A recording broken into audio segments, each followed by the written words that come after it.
Welcome back, everyone, to another episode of the Irish Breakdown podcast brought to you by our friends over at FanDuel. Happy Tuesday. Also, happy Veterans Day, everybody. I know there's a lot of former military members in the Irish Breakdown community, and then obviously a lot within the Notre Dame fan base across the country. So just wanted to take this time to wish everybody a happy Veterans Day and give thanks to those who made the sacrifice to go out and serve, and because it is a choice, and for those that went out and serve and are actively serving. So happy Veterans Day to everybody from us here at Irish Breakdown. It's very much appreciated, more than words can express. But today, Bryan, we have a really exciting show coming your way. It is also game week for Notre Dame. They're gearing up for what will be their last regular season ranked opponent. And no disrespect to Syracuse or Stanford, there's literally no way that they become ranked in the college football playoff rankings by the end of the season. So this is a big one. But before we get into that, Bryan, there's been some, I guess, lack of a better word, craziness going on in college football recently, really ever since the playoff rankings came out. Mm-hmm. And what we wanted to do to start off today's show, before we dive into the Notre Dame versus Pitt preview and an overview of Pittsburgh as a team, we wanted to kind of respond to some of this craziness, man. And Bryan, there is just no way around it. There's just some fan bases that are just kind of losing their minds. Yeah, I want to have I'm gonna do a little calling out today, and then we're gonna do a little history lesson because there's a lot of ignorant fans in college football out there. There's a lot of ignorant writers and people that allegedly cover the sport of college football that just really seem to take pride in talking out of their hind parts. Like it's like the scene from Ace Ventura, where he's talking to Einhorn. And he bends over and he's literally talking out of his hind parts. That's how I feel I've been exchanging with people on Twitter today. Or this past week. So we're going to do a little history lesson with people. But to begin, Trev, my question is, when did so many coaches become such whiners? Like, you've got Joey McGuire crying. Like, first of all, nobody knew who you were 5 minutes ago. Right? Like, and this is the first thing you want to do. You have a great win over BYU. Most Notre Dame fans I know have enjoyed watching that Texas Tech team play. Most of us have a lot of respect for the job that James Blanchard's doing building that roster. I mean, bro, you're not even the primary driver of your team's success. James Blanchard is. Like, don't think that the boosters wouldn't can you in a heartbeat if Lincoln Riley said he wanted that job. Let's not kid ourselves. So I'd also like to remind him that the last coach that went before the press and decided he wanted to call out Notre Dame for being an independent, he's currently unemployed. It's like there was a guy that said something on Twitter and he said, you guys are just mad because now we have a seat at the big boy table. And I said, no, nobody's mad about that. We're welcome. Notre Dame fans especially welcome. But just don't think that that's a permanent spot. You know what I'm saying? Like, when I was a kid, if my dad let me come to the big boy table at Thanksgiving and I acted a fool, he'd take belt to hind parts and then send me back to the kiddie table. I just want to say that's an option for you if y'all want to keep yapping because you beat BYU and a bunch of Big 12 teams. So it's kind of like, man, I was really hoping I could root for you guys. But then your head coach turns into a whiner, and your fan base turns into this just the most moronic group of people I've seen on my X feed in a while since I was engaging with Penn State fans. I mean, it's really been frustrating. And then, of course, Pat Narduzzi this week makes one of the dumbest comments. I mean, he's made a lot of dumb comments. Well, I don't know. I'm fine if we lose 110-10 as long as we win our next two games. If I'm Marcus Freeman, I'd be like, bet we'll try to make that happen for you. I mean, I'm serious. Like, put Kenny Minchie in the game and throw bombs. Seriously, it is kind of annoying, but also I kind of love it. Like, keep talking that talk. Give this Notre Dame program more reason to be pissed off because I've said this a million times. Marcus Freeman is at his best when he's pissed off. Did you guys remember his facial expressions about halfway through that press conference with James Franklin? When James Franklin was talking about his hairline and trying to little brother Marcus Freeman? And what the Notre Dame players said when Freeman came back from that press conference. Yeah, go ahead. Keep talking trash about Notre Dame. Keep talking trash about Notre Dame. See what happens. Because all I know is we've been begging for a reason for this team to be motivated beyond just the playoff. And now it's like you guys are all giving them a reason. And you better pray, Texas Tech, that you're going to have to win a couple games before you get to Notre Dame in that bracket, because it's not going to go well for you. Notre Dame's not the Big 12. And do you really want Notre Dame to join the Big 12? Because you do want to have a chance to win it from time to time, right? So, I'm just saying. There's a reason that the Big 12 is really the only conference Notre Dame really schedules anybody, because you're not a serious conference when it really comes down to it. You're closer to the AAC than you are the SEC. Let's just be real about that. Okay, and I'm a fan of your league because they're entertaining games, but they're entertaining games because your whole league is kind of mid. Yeah, so the MAC is entertaining games, right? Like exactly. That doesn't make. I love MACtion. There's been this growing trend, and it really goes back to last year. It's teams that get newfound success. There's really a pattern of like people, coaches, fan bases acting like they haven't been here before, and that's what it is. I mean, look, man. Texas Tech has one double-digit win season since 2008. Don't talk to me about the big boy table. Right. Getting a ranked win is a big boy. Win your conference first. You might be in the line at the restaurant to get to the big boy table. You're not at the big boy table yet. You miss me with that. But it's everything. It's at least one coach I know has backed it up. Kurt Signetti came in and talked about how he beats the you-know-what out of ranked teams last year at IU, and it's like, all right, buddy. You're having like the best season that IU has ever had as a program. I'd pump the brakes on that. And now it's starting to come to fruition. Like, okay, I can respect that. But you have like Rhett Lashley spouting off at the mouth, talking about, Notre Dame not being in a conference after SMU's one good season ever. Like, right. Okay. I'm just going to remind you what happened to SMU when they got to the playoffs, Trev. What happened to them? Ooh, the term belt comes to mind. Right. Who beat them convincingly? Yeah. Penn State? Mm-hmm. Who ended Penn State's season? Yeah, dude, you lost to Wake Forest a week ago. Literally, you need to sit down and shut up. Yeah, like really. This one ain't it. And I'll say, and you're 0-2 against the Big 12 because the Big 12 didn't want you. So just some of y'all, like, look, if Kirby Smart wants to talk trash, like, okay, I know Notre Dame won last year, but he's still 2-1 against Notre Dame. He still has 2 rings. Notre Dame doesn't have any in the last 30 years. You know what I'm saying? Like, if Ryan Day wants to talk about Notre Dame, he can talk about Notre Dame. He's 3-0 against Notre Dame. Yep. Outside of that, everybody else needs to kind of sit down and shut their pie holes and focus on themselves and worry about themselves, because it is kind of hilarious. I mean, like BYU fans are still talking. You couldn't even beat Texas Tech. You just got smacked in the mouth by Texas Tech. And I get it. You're mad that Notre Dame didn't go out to Provo for the game they are honored. And you know what? Honestly, BYU fans have a right to be upset about that. Notre Dame had said some things to BYU about how they would help them out and schedule them, and Notre Dame didn't honor sort of their verbal agreement in their contract. I'd be pissed about that too, and I would like to see Notre Dame go out and play BYU. I've said for a long time that I thought Notre Dame should play BYU more. I thought I think Notre Dame should schedule UConn every year until UConn's no longer an independent. I'd rather see that than Rice. So but the point is, Trev, is there's a lot of coaches and a lot of teams, a lot of fans that have that Notre Dame derangement syndrome going on right now. And I kind of dig it. And I've been saying this for a while. People are afraid of Notre Dame becoming a power again. And you're seeing that panic now. It's quite interesting. But I also, Trev, wanted to have a conversation today about 2 things I keep seeing being talked about. And that is about it's really 2 different aspects of Notre Dame not joining a conference. One is they're playing by a different set of rules, and then the second one is that Notre Dame hasn't joined a conference out of greed. So, my friend, we're going to do a little history lesson. The first one's easy.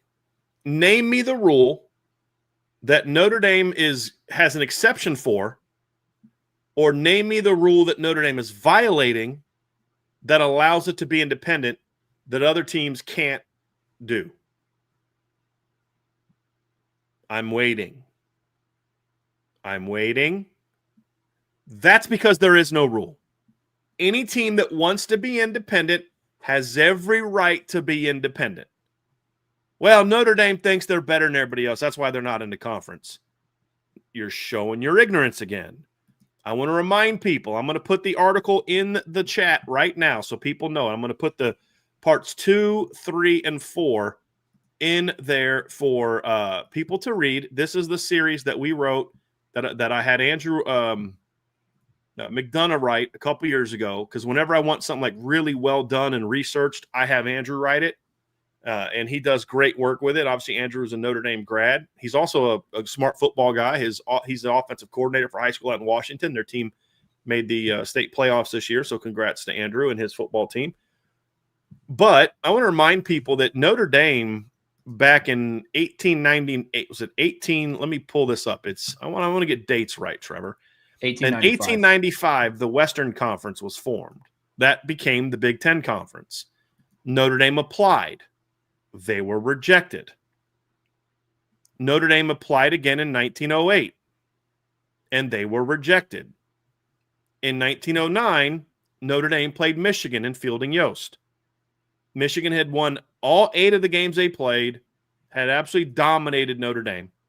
Combined score of 121-10. In 1909, Notre Dame beat Michigan 11-3. In 1910, about a day before they were supposed to play, Fielding Yost canceled the game. So do you guys want to know why Jack Swarbrick did you dirty like that in 2013? Because that's called payback. He did that 24 hours before a game. Notre Dame tried to get into the Big Ten 2 more times. It would be 1908, and then again, I believe in the 50s.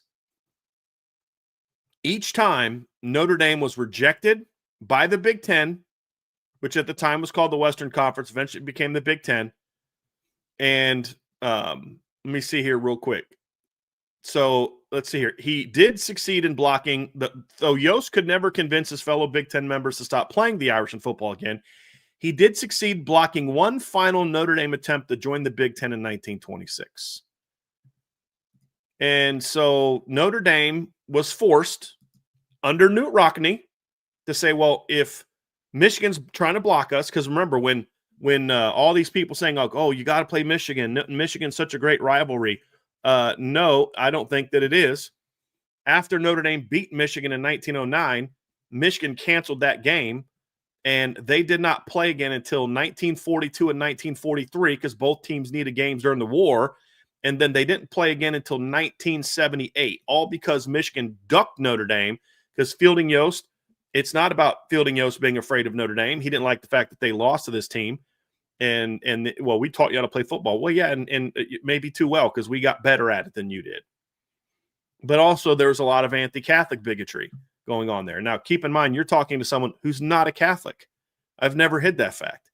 So Notre Dame was forced to, because they were rejected 3 times from 1895 to 1926 from joining the Big Ten, they were then forced to then go become a national team because Fielding Yost got some of the Big Ten teams to not play them. Not all. Michigan State would play them. Purdue would play them. But a lot of the teams wouldn't. So that's why they went and had to play USC. That's why they played Army. That's why they played all these teams. Because of that right there. Navy, teams like that.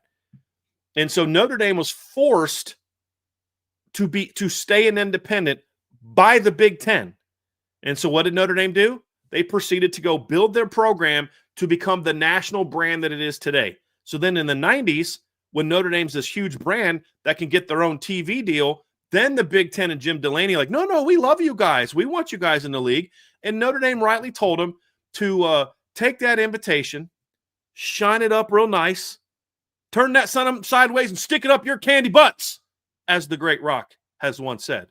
That's what you can do with your Big Ten invitation. Because now we had to go do it all on our own, build up our program all on our own, become this national brand that's not tied to another conference, and now you want us to join the conference. Now you want us to be part of it. Well, Notre Dame plays by a different set of rules. There's a reason that other teams join leagues. They didn't want to do that. No, listen, let's history lesson number 2. Anything to add so far, Trevor? Because I'm cooking right now, buddy. Anything you want to get in there? Okay. History lesson number 2. Your team did not join a league, and a bunch of teams did not join leagues because there's any tradition to it. Because let's be real about something. The last 10 years have taught us there's no tradition. What tradition does the USC and Oregon, Washington, and UCLA have with the Big Ten? What tradition does Texas and Oklahoma have with the SEC? Did you know that South Carolina was originally an ACC member, not an SEC member? Did you know that the last time Notre Dame won a national championship, South Carolina was an independent? Do you know that the last time Notre Dame won a title, Florida State, Miami, Penn State, Pitt, Boston College, Louisville, all independent teams? Do you know why those teams stopped being independent? Let's do a little bit of homework. Let's have this conversation. In 1981, Oklahoma, with help from Georgia, sued basically the NCAA, because at that time, the NCAA controlled what games were on TV, who could be on TV, how many times teams could be on TV, and then how the money was distributed, because they wanted to make it fair for everyone and make sure everybody got a piece of the pie. So those two schools sued the NCAA, and then eventually, I believe it was the ACC, the SEC, and one other league joined the suit. And it went all the way to the Supreme Court. And the Supreme Court ruling, in short, allowed teams to start to kind of negotiate their own contracts, which it was this organization that was doing it on behalf of the teams, but eventually got to the point where the conferences took control of that, and they started finding their own TV deals. They started signing their own deals. That's ultimately what a lot of what the SEC championship started in the 1993. It was for TV money, so they could get TV money. And in 1994, the SEC signed with CBS.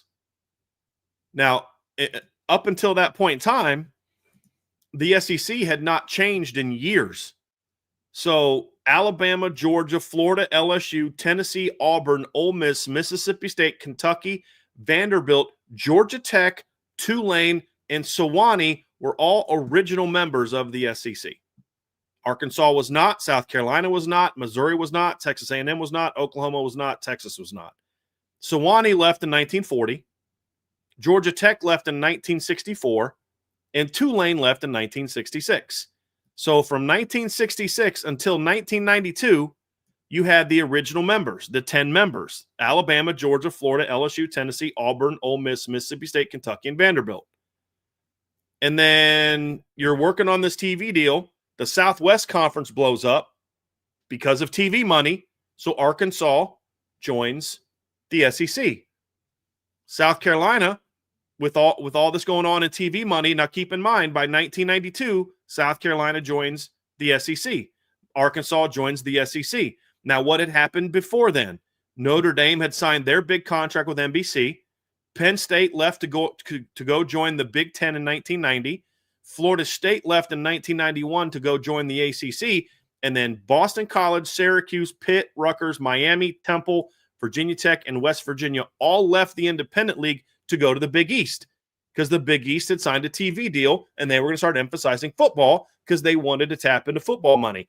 If you want to know why the Big East basketball conference blew up, go watch Big East Requiem. It's one of the 30 for 30s. Outstanding job of how the greatest basketball league that I've ever known was destroyed because of people's pursuit of football money. So that all happens. South Carolina leaves the independent in 1992 to join the SEC. 1996, Louisville, Cincinnati, Memphis, Southern Miss, Tulane, East Carolina, and Army all leave being – Army actually was 98. In 96, all those teams left to go join Conference USA. And then basically left Notre Dame and Navy essentially as independents. And then other teams have been independent over the years because they keep getting booted from their leagues. So Temple joined the Big East. They got kicked out of being in the Big East. They were back to being an independent in 05 and 06. Then they joined the MAC for a few years. Then they went back to the Big East after some teams left, and then eventually settled in the American Conference. So why did all those teams miraculously leave in the early to mid-90s? Was it because they all grew a conscience? They all realized, this isn't fair that we're independents. This isn't right. We should do this. We should all join leagues. We got together and we had a meeting. It was the Independent Justice League meeting, right? We're at our table. You got Notre Dame over here, Penn State over here, Florida State over here, Superman's over there, Batman's over here, the Green Lantern's over there, right? you've got this Justice League meeting of the independents, and they decided as a group, all 21 of them, we're going to go join leagues because it's the right thing to do. Penn State, we nominate ourselves to the Big Ten. Florida State, you're going to the ACC? Cool. You guys already have a basketball league. So you're just going to turn that basketball league into a football league? Cool. All right. Notre Dame, what are you guys going to do? Nothing. Notre Dame, we agreed. No, we didn't agree. None of that freaking happened. What happened was leagues could start negotiating their own contracts, which meant certain leagues were getting bigger deals. And so the independent leagues weren't Notre Dame. Penn State couldn't get their own national TV contract. If they could, they would have. Miami couldn't do that. Florida State couldn't do that. So they joined leagues for one reason and one reason only: TV revenue. Now you're pissed off because one team who you forced into being an independent because you didn't want them built themselves up to become the premier program from a revenue standpoint, and now you're pissed that they can stand on their own? Let's not forget, Texas tried this. They tried to go independent financially when they started the Longhorn Network. How'd that go? Didn't go well. Do you think that, well, tradition. All right, cool. You can miss me with that tradition stuff because the Big Ten Conference has, 18 teams in it? The Southeastern Conference has a bunch of Southwestern schools. What is Texas southeast of? Alaska? So you can miss me with the whole, that's not fair. The Big 12 has how many teams in it, Trevor? 16. 16. Why? Well, tradition. No, there is no tradition. The Big 12 didn't even start till 1994 because the Southwest Conference blew up. They got rid of the Big 8. They formed the Big 12. It's basically the new version of the Big 8, but it was a new conference. And now there's 16 teams in it. The Big 10 has 18 teams in it. The Southeastern Conference has Texas, Oklahoma, Missouri, and Arkansas. There's nothing southeast about those teams. But why did all that happen? TV money. Well, Notre Dame's greedy. Until recently, Notre Dame made far less money than any SEC team or Big Ten team made in TV money. If Notre Dame was greedy, you know what Notre Dame would have done if they were greedy? They'd have joined the Big Ten in the 90s. Do you know what they would have done recently? They wouldn't have re-upped with an NBC. And I've heard reports that their TV deal is about 50, between what they're getting from NBC and then what they're getting from the ESPN as part of the ACC network, right, or ACC deal. I'm actually looking something up. That I've heard anywhere between 50 to 75 to $65 million is what Notre Dame is going to be getting with their new TV deal. Well, I mean, but they get all of their playoff revenue. Yeah, because they're not in a league. But guess what? Even with that playoff revenue, do you know what the projected earnings for the Big Ten schools are? Between $80 to $100 million. Between $80 to $100 million. So even with the money they're making on their TV deals, even with making the money they're going to make in the playoff, now they're at best breaking even with Big Ten teams. At best. So if this was about greed, Notre Dame would be doing exactly what you morons all did, which is leave the independent. You know why BYU joined the Big 12? Because they couldn't afford to not join the Big 12. There was no, you know what? It's just the right thing to do. We should go join. No, you had to join the Big 12 because you couldn't survive as being part of a conference. Need I remind you that BYU didn't leave being independent to join the Big 12? They've been in the Mountain West for over a decade. So this notion, so even if you're going to take a shot at Notre Dame, you're not even being factually accurate. BYU didn't leave being an independent. They were in the Mountain West Conference. They joined the Mountain West Conference and they were in the WAC up until 1998. They were in the Mountain. Sorry, they left independent. They were an independent until they joined the Big 12. I have it backwards. They were a WAC team back when those Lavelle Edwards, Ty Detmer teams, they were in the conference. They weren't independent. They were in the WAC. That conference folded. They were forced to go independent after joining the Mountain West Conference. They weren't forced to go. They chose to go because Notre Dame and Texas had worked out some stuff with them. They made the decision to go independent. They were independent for a little over a decade. And they realized, like, we can't afford to do this anymore. So they joined the Big 12. There was no long tradition of being an independent team with BYU. They couldn't survive on their own, which is why they went and joined the Big 12. So this notion that these grand gestures by these teams to just do the right thing and join a conference because it's good for the game, you have no idea what you're talking about.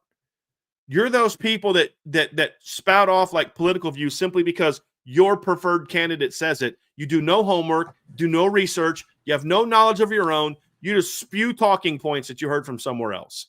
You talk out of your hind parts because you think you know what you're talking about, but in reality, you're actually an ignorant person who should probably take 5 seconds and do this thing. Trev, there was this really cool invention a number of years ago. I'm not sure if you're familiar with it. You have a computer, right? Obviously, you have a computer because you're on one right now. Okay. Yes. You know that thing called the internet that allows us to do the stream that we're doing today? Have you heard of that before? Yes. Vaguely? Yeah. All right, cool. Well, there's this really cool thing. If you open up like a different internet page, don't do it on the one you're on now because I don't want you to get disconnected. But if you go www.google.com, you can actually type in lots of cool things like, why isn't Notre Dame in a football conference? And or did Notre Dame try to join the Big Ten? Or why did all the teams? You can actually do this thing called research. Now, here's the hard part. It does require you to read.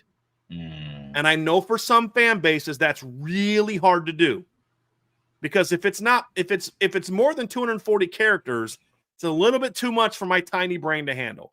I understand that. But you might want to try it. Or here's a thought, shut up. Like, worry about your team. Worry about your team. Right? Notre Dame's over here handling grown folk business. You go hang out in the Big 12. Hope you get your 1 or 2 teams in. Do what the ACC did last year, which is get your money and then enjoy your first round exits. Otherwise, if you're going to be at the big boy table, you should maybe learn to read. You should maybe do 5 seconds of research. You should maybe, I don't know what the heck you're talking about. Because otherwise, you just look like what you are, a moron. So I just want to give that little history lesson for all these people that think they're just so virtuous that we join leagues because it's the right thing to do. Ohio State, Alabama, Texas, Michigan, USC, Georgia, Florida, they would all be independent if they could afford to do so. If they thought they could make more money being independent, they would do it. But do you know why Notre Dame can do it? Because Notre Dame's institution is built in a way, and it's ironic because the first time the Big Ten rejected them, they didn't think Notre Dame's academic situation was good enough. On top of they accused Notre Dame of playing ineligible players. The irony of Fielding Yost accusing other people of playing ineligible players is super rich for anyone who does that reading thing again. But it's just, look, you have the ability to, because of the work you did, because of you being forced to become something that you didn't even want to be at first. They wanted to be in a conference desperately. They tried for 30 years to get into a conference. And the conferences said no. So Notre Dame said, fine, we'll go do our own thing. And 2 of the greatest coaches ever built this institution into a football power, and some very good fathers who ran Notre Dame turned it into an academic powerhouse. And now you want to get mad because they did it better than you can do it? No, that just makes you look jealous. And that's a sad and pitiful thing. So I just had to get that little history lesson out there for all those people that think they know what they're talking about that actually don't. So you may not hear this. A lot of people don't like hearing things that are contrary to what they believe because they'd rather be ignorant than actually know stuff. Because if I know stuff, then I can't go be a moron on Twitter. So I'd rather just not know stuff so I can, in good conscience, still say stupid things on Twitter. Because you feel dumber when you say things that you know aren't true. I think most people do, unless you have no conscience. That's why some people don't want to know stuff. Because it's just easier to just repeat the company line when I don't know any better. So I just wanted to get that out there. So, yeah, I would also like to point out, Miami fans, that in the last 20 years, Notre Dame and Miami have played in the same number of conference championships. No. It's a facts day, Trev. It is. It's a facts day. So I just want to point that out. It is a facts day. I mean, I think, one, everything that you said was extremely spot on. But two, I don't understand it's tradition to be in a conference. Well, if you felt that way, you wouldn't have blown up the Pac-12. Yep. That has conference roots going back to, over 100 years. But for more money, they decided to leave, and then they're going to point the finger at Notre Dame and say that they think they're better than everybody else. I'm here to say I do think Notre Dame is better than everybody else because they can do it, because they were forced to do it. Yep. And people might not like to hear that, but Notre Dame is what the other conferences, specifically the Big Ten, made them to be. And they also knew, even back in the 20s, before there was the internet, before there was all the stuff that you were talking about, that it kind of didn't make a whole lot of sense to join a conference that you have no regional ties to. So why would they join the SEC or the Southeastern Conference or the Southwest Conference, whatever it was back in the day? Because it made no sense. It absolutely made no sense. If they're going to do that, they might as well have just remained the national powerhouse that they were, because it involved the same amount of travel. Like Notre Dame also can do math, Trevor. They can look at a map and they can do math, and they can say, "Wow, you're the Big Ten and you have 18 teams in it. We're good." Yeah. We have conferences now that have West Coast teams and Midwest conferences. We have West Coast teams and East Coast conferences. But you're going to talk to me about how it makes sense to just be in a conference? Why? You're mad at the cut that you get from the college football playoffs? Maybe you don't have an 18-team conference. There you go. Maybe. There you go. The last I checked, if I had $100 and there was 10 people that I was splitting it amongst, all 10 of those people would get more money than if I tried to give it to 18 people. Yeah. There's that math thing again, Trev. I know, math and reading. Yep. I will say this. I really am curious. I want to get your thoughts on this. Yeah. The latest thing is there's the private equity thing that people are talking about, the Big Ten is going through, and they're basically going to try to ram it through despite objections from Michigan and USC.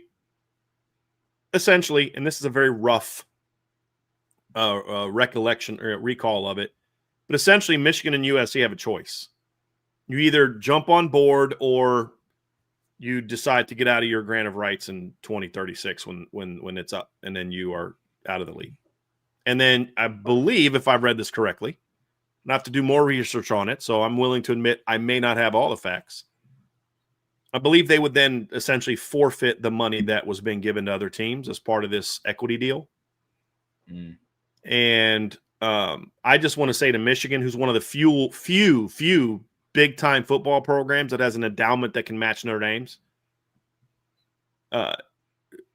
USC, hold firm and tell the Big Ten to go, themselves. I would love it if those schools pretty much just told the Big Ten to suck it.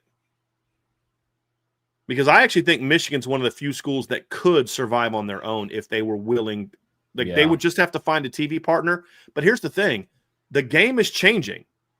And so part of the problem ESPN is having right now and Disney's having right now in their negotiations with YouTube is that what they don't realize is that you don't control the game anymore like you did in the past.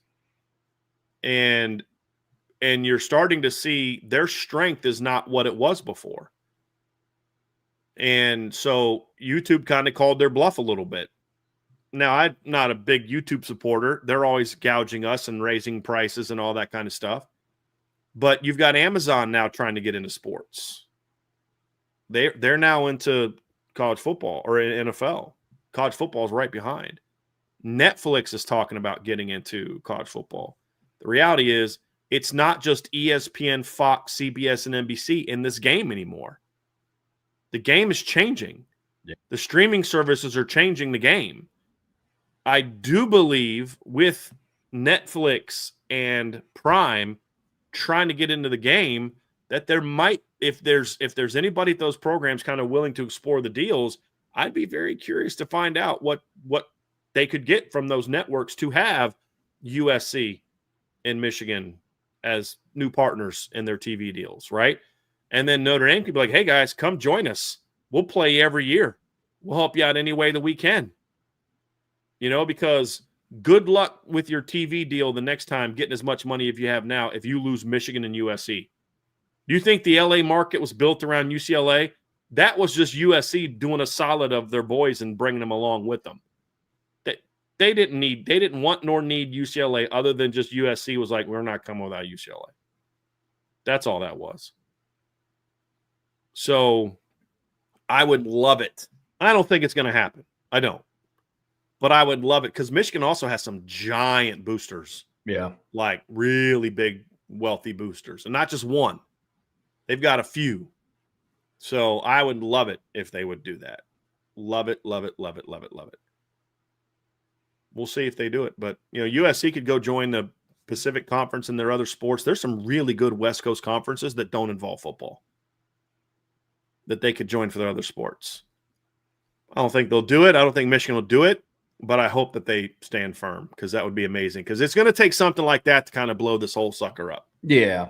Yeah. I think in short, because I don't want to dive too much into detail with it because I'm not fully versed. Kind of goes back to the intelligence conversation. I'm not going to spout off about something I'm not fully aware of. I'm aware of it. I'm just not that in the weeds with it. But very surface level, I think Michigan could survive being an independent in football. You kind of have to figure out some other things in terms of other sports. But, I mean, shoot, Notre Dame's independent in football, Big Ten in hockey, and ACC and everything else. It's possible. Definitely possible. For USC, I think the answer is relatively simple. Join the Big Ten or join the Big 12.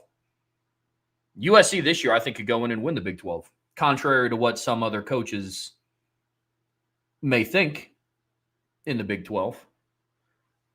But that would also kind of help out and kind of hopefully negate some of the incessant whining that we hear from USC about all the traveling that they have to do. Maybe. But I think that fix for them would be easy if they didn't think that independence was the way to go. But yeah, I mean, I agree with you. I do think Michigan would be able to survive as an independent. USC, I don't know enough about their situation to know that. I do know USC is a very good school that also has a lot of huge donors. Yeah. A lot of famous people in Hollywood are USC graduates because that's a tremendous school if you're going to get into the arts and entertainment, just like that's why Sean's daughter went there. We got Archer in the chat talking about the reasons why Rutgers and those teams joined the Big Ten. He got in late. So the whole point, Archer, is we know that. That's our whole point. So people crying about Notre Dame being greedy, people crying about Notre Dame taking advantage of the system and not playing by the same rules are simply ignorant and accusing Notre Dame, it's really projection. You're mad that you have to do all these things that Notre Dame doesn't have to do. So you project your own accusations of greed onto them when really it's you that is greedy. And fundamentally, there's no other reason for Rutgers, Maryland, USC, and UCLA to be in the Big Ten other than they wanted the New York, Maryland, D.C., and L.A. markets. That's it. Yeah. Yeah, absolutely. And fundamentally, like we said at the start of all this, Notre Dame is in this position because they were forced to be in this position. So you can't be mad if it's successful. It's plain and simple.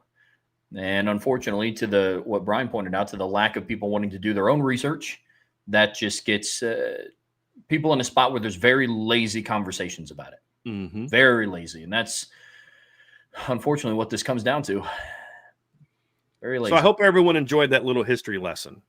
I did. And that's not my opinion. That's not Notre Dame spin. That's something you can find if you just spent 20 minutes searching the internet. You could find it if you just read articles we've written about it. And Andrew put in there where he's getting all those things from. It wasn't his opinion. It was according to so-and-so who wrote and such, according to this report at the time, according to this document that backs all this up. So I just wish more people cared about actually knowing things before they said things that are stupid. But a lot of fan bases are like, it's like all these fan bases are like, Ricky Bobby the first time he raced. He's like, I don't know what to do with my hands right now. Like I'm in this spot. I don't know what to do with my mouth right now. I don't know what to do with my hands right now. Here's one thing, son. Stop tweeting. Stop tweeting dumb things. Joey McGuire, you worry about you, bro. You don't need to worry about the big boys. Okay, you need to worry about keeping Lincoln Riley from taking your job. I'm just saying.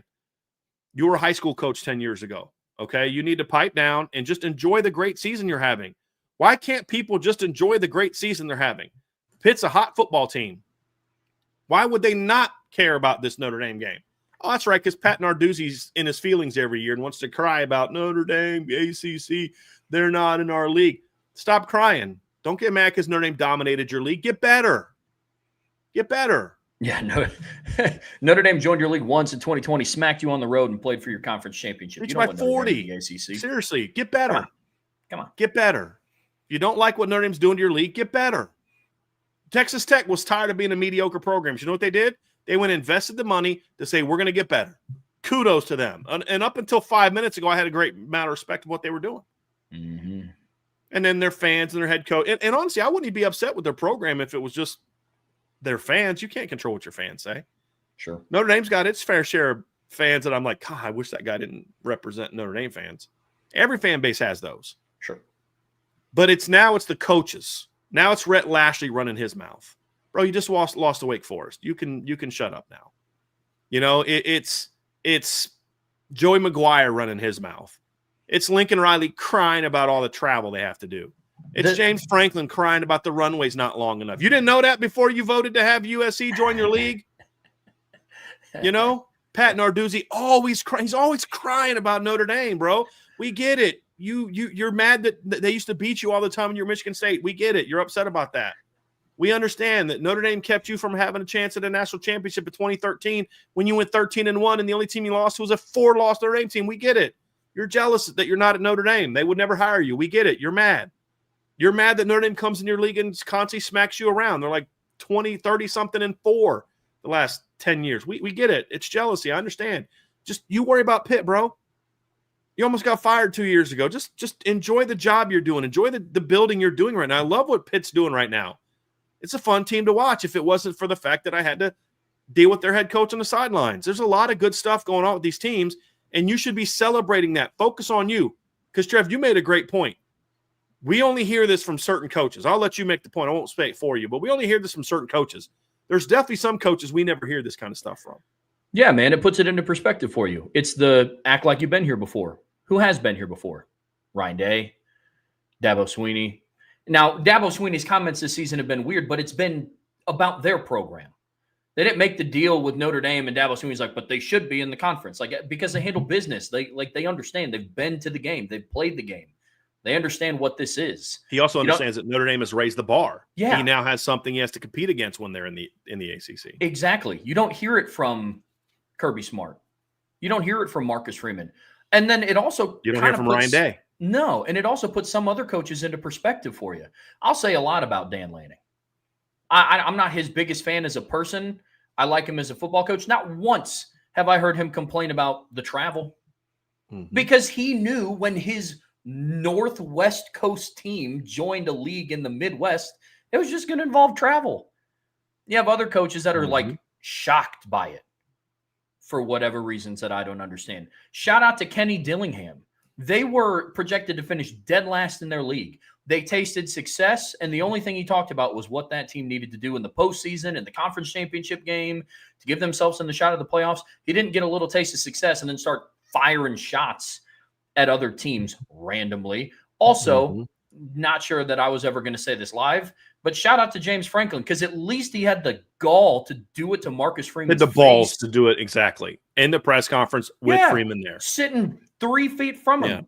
At least he was had the dumb to do that. Yeah. But at least, yes, exactly, Trev. At least he had the stones to do it. Yeah. And not pretend like he's Marcus Freeman's buddy. I love Notre Dame. And then go run his mouth the next press conference.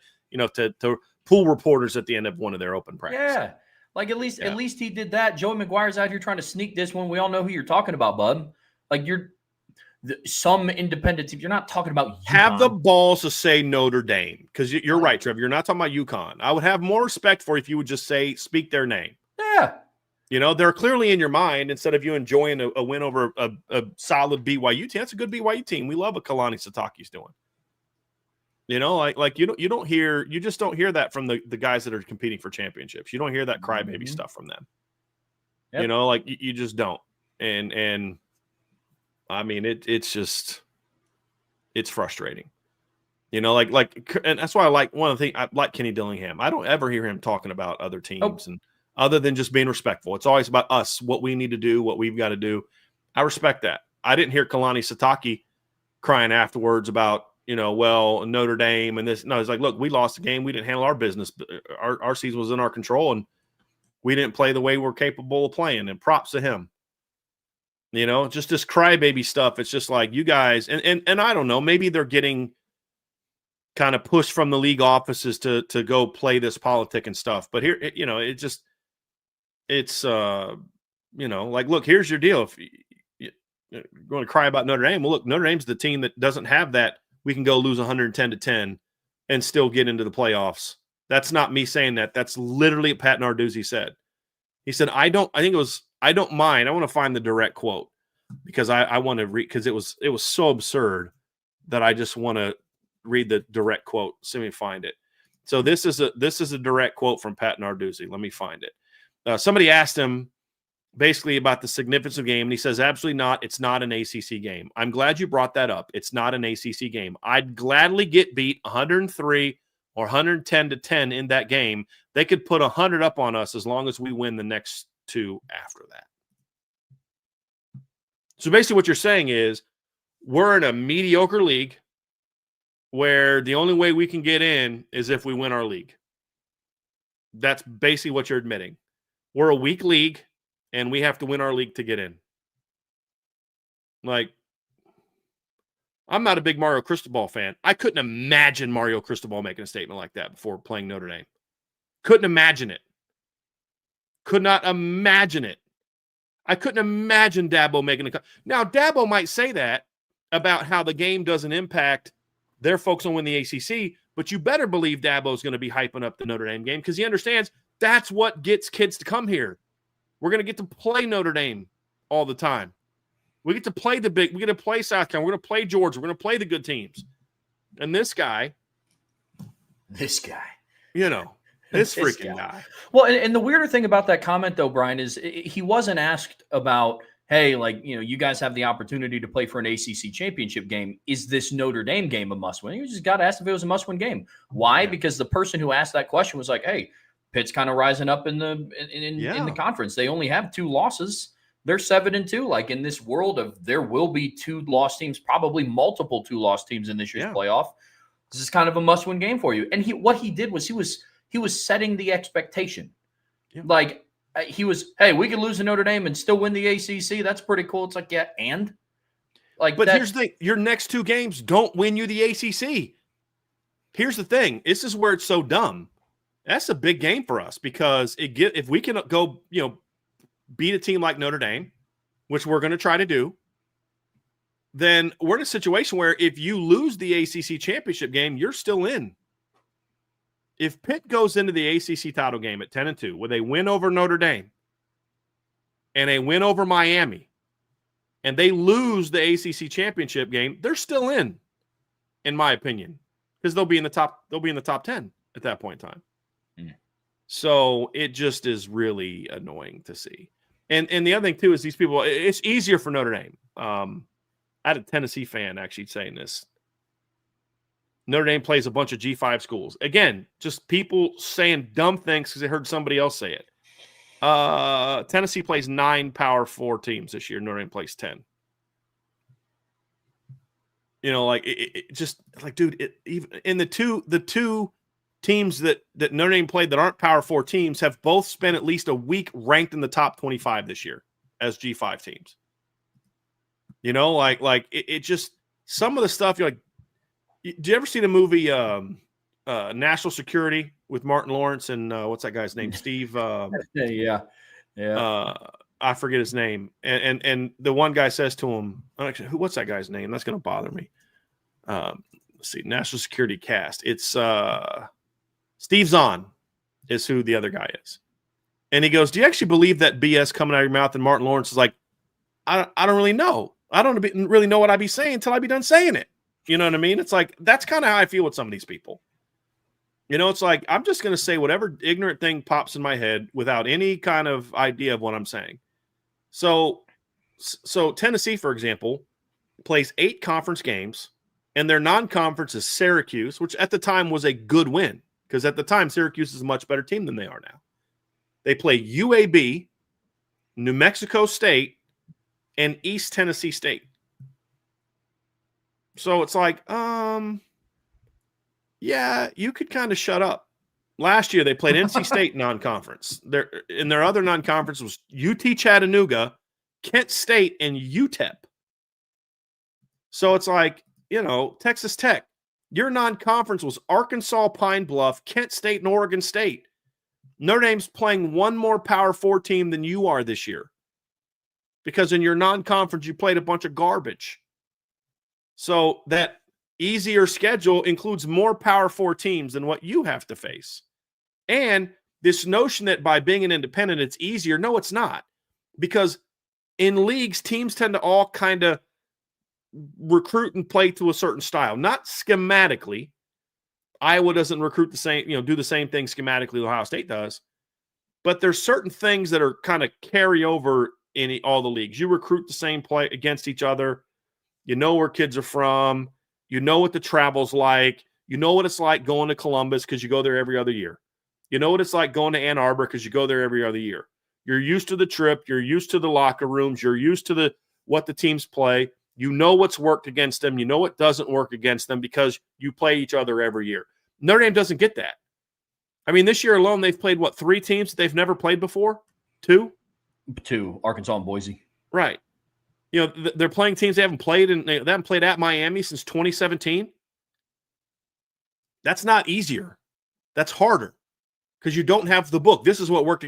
Like, what's the one team that Notre Dame plays every year? USC and Navy. Notre Dame has dominated those 2 teams the last 10 years.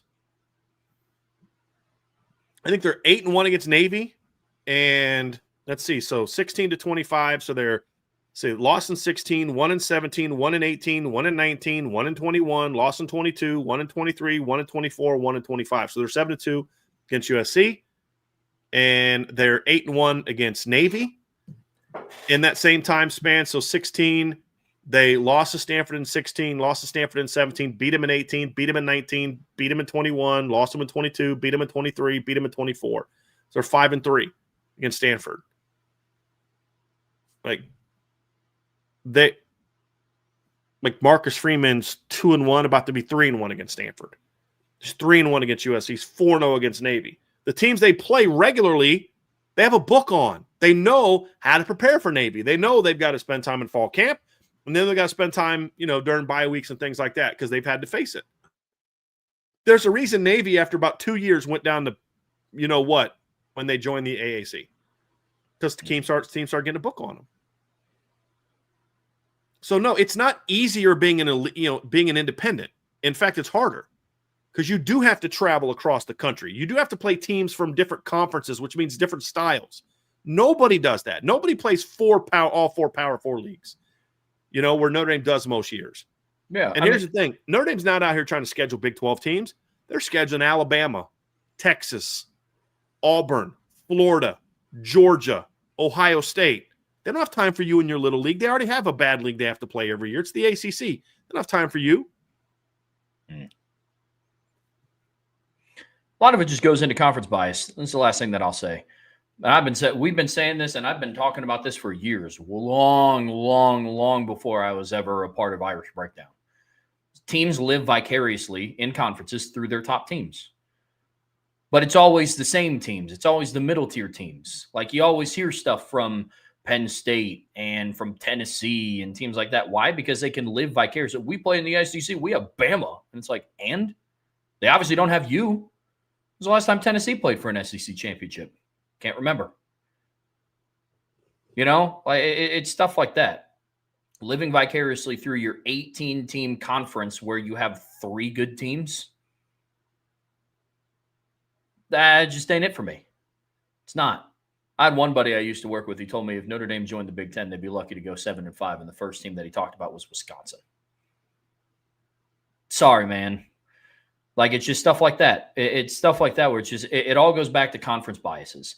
Are we going to really pretend like Notre Dame just beat them by like 30 something like 3 years ago? And that was a mediocre Notre Dame team. In a neutral site game at Soldier Field where they played jump around. Yeah. Like, come on, man. Be better. Just be better. That's all it is. There's one Big Ten team that can talk trash about Notre Dame. Yep. 2. Because Michigan beat them the last time they played and won a title recently. There's 2. That's it. Oregon can't say jack.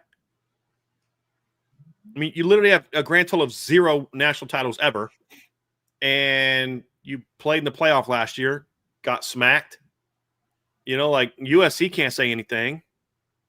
Alabama can't really say anything. They could get away with it, but they really can't because Nick Saban ain't there. Georgia fans can still talk that talk because they want. Like, there aren't a whole lot of people that can run their mouths about Notre Dame. Like, as for you want to talk about the conference? I mean, come on, man. Well, and the people that shouldn't don't. The people that could, like right. Ohio State, kind of don't. Dude, like, I've seen more Ohio State fans talking on Twitter in the last month. Like, I don't know what you guys are talking about. Like, now we'd smack Notre Dame, but like that's a really good football team. Mm-hmm. You know, because like they're secure enough with how good their team is, so they can watch them and be like, dude, Notre Dame's really good. This is not the same Notre Dame team we played last year. This team's actually really good. I've seen multiple Ohio State accounts put that out there. Yep. And then I got some Alabama fan talking about Julian Saying, Ty Simpson, and Francis Mendoza, the 3 best quarterbacks in the country, and it's not even close. And I'm like, well, none of them lead the nation in yards per attempt. And CJ Carr's ahead of 2 of those guys in passer rating. So, like, it just, like, you clearly, like, tell me you haven't watched Notre Dame without telling me you haven't watched Notre Dame. You know, tell me you know nothing about Notre Dame other than what people tell you you should think about Notre Dame. Oh, Notre Dame plays a bunch of G5 teams. Really? Really? The conference that has November FCS games like every year is going to talk? You know, really? Okay. And the whole, well, we play in the SEC thing, that doesn't carry as much water anymore. Because, like, I used to say, if you play in the SEC West, I don't care who you play non-conference. I don't, because you have to play in the SEC West. That's not the case anymore. One year you may have a tough schedule. The next year you may play a bunch of nobodies because there's 16 freaking teams in your league. So, yeah. I just had to get all that off my chest, Trev. I had to vent a little bit because there's been a lot of silliness out there. There has. And it needed to be called out. Because why you waste your time on it? Well, because I can and because I wanted to, because I don't like letting things just kind of be out there. I think when bad ideas are spewed, when dumb things are said, when people say things that are false, they should be spoken to, because the whole reason that this stuff continues to be said is because there hasn't been enough pushback. And I've said this for years. There's a lot of people that are petrified of Notre Dame becoming a national powerhouse. And they're knocking on the door. Yep. They're not there yet. As much as people don't want to admit it. But it's great. It's a fun conversation to have, especially when Notre Dame is playing at this level. It really is. I mean, right now, I just went and looked. Notre Dame on FanDuel, they're tied 5th best odds to win the national championship this year. Yeah. And to the dismay of many fan bases, that's more than Oregon. It's better than Ole Miss, better than Texas Tech, to the surprise of really nobody outside of Lubbock, Texas. Better odds in Texas, better odds in Oklahoma, better odds in USC. You know, so people just don't want to admit it. They don't. Like, I think all this is, man, is I think last season scared a lot of people. People that respect Notre Dame, the Ohio States of the world, the Georgias of the world, because honestly, they do. Like, there's a very small portion of teams and fan bases, to an extent, that now respect Notre Dame for what they were. I think everybody else, it's kind of like an automated response because they're afraid of what Notre Dame could do. I've had some conversation with some Ohio State fans who actually like talking ball. Yeah. Not like the trolls who just everybody sucks except our team.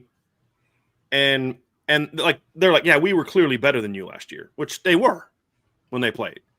But I think the second half of that game kind of showed them, like, look, Notre Dame's got some dudes now. Like, you know what I mean? And I think their fans are smart enough to realize, like, yeah, we had our injuries too, but they had a lot of injuries. And, part of being a great program is that you don't have a lot of injuries, and Ohio State had fewer. But so it's not like, oh, they're afraid of Notre Dame and they don't think like, well, if you'd had Boubacar and this guy and that guy, you might have been. No, but they can still watch a team play and say, dude, that's a good football team. 100%. That's what's hilarious, because I've seen a lot of Ohio State fans on X talking about, like, they clearly think they're the best team in the country. And my stance on that, Trev. They're the champs until somebody beats them. Yeah. But they're like, guys, like I saw some Ohio State account. He's basically like, you can get mad at me for saying this, but Ohio State, Indiana, Georgia, Alabama, Notre Dame, those are the only 5 teams that have a shot to win the title this year. Who's Notre Dame beat? You're a Big Ten fan and you're asking that question? Really? Like, really?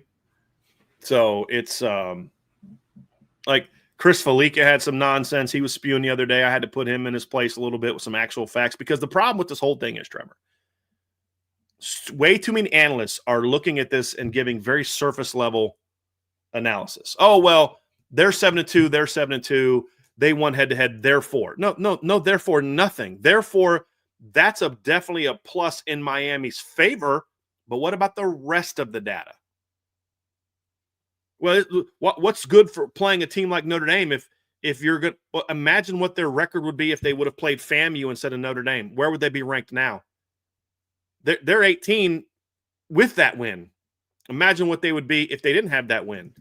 So there's just a lot of really bad takes, and I just kind of felt like it needed to be pushed back on, because I'm really honestly getting tired of just the constant stupidity, and having to answer the stupidity and respond to the stupidity, and just got to the point where I was like, you know what? It's time to kind of put this stuff a little bit on blast, Trev. And so that's what we did today. I hope you guys enjoyed that. I sure enjoyed that. Well, folks, that is going to do it for part 1 of today's show here on the Irish Breakdown Podcast. Don't go anywhere, because we do still have a game to break down. Notre Dame takes on Pitt this Saturday afternoon. But before we get there, make sure you hit that like button. Make sure you're subscribed to this channel. Also, make sure you are subscribed to the CFB Nation channel. Bill Bender and Bill Troche went live earlier this morning. Bryan, I believe you're going live with them again when the playoff selection show or the playoff ranking show comes out. I think it's 7 tonight. Okay. Correct. So we'll go live a little bit before 7. I'll be on with those guys. And then you and I and Vince and we'll go live after the show is over. So you need to be subscribed to both the CFB Nation channel and IB. We'll focus more like on the whole of college football on the CFB Nation channel. And then we'll talk first and foremost about Notre Dame and then give our thoughts on the whole thing too. So, yep. So we'll probably go live around 6:50 tonight, preview the rankings, then talk about it as they're released. And then our show will probably go live 7:30 to 7:40-ish. So just make sure you got your notifications on, so that way you'll know when we are, in fact, going live.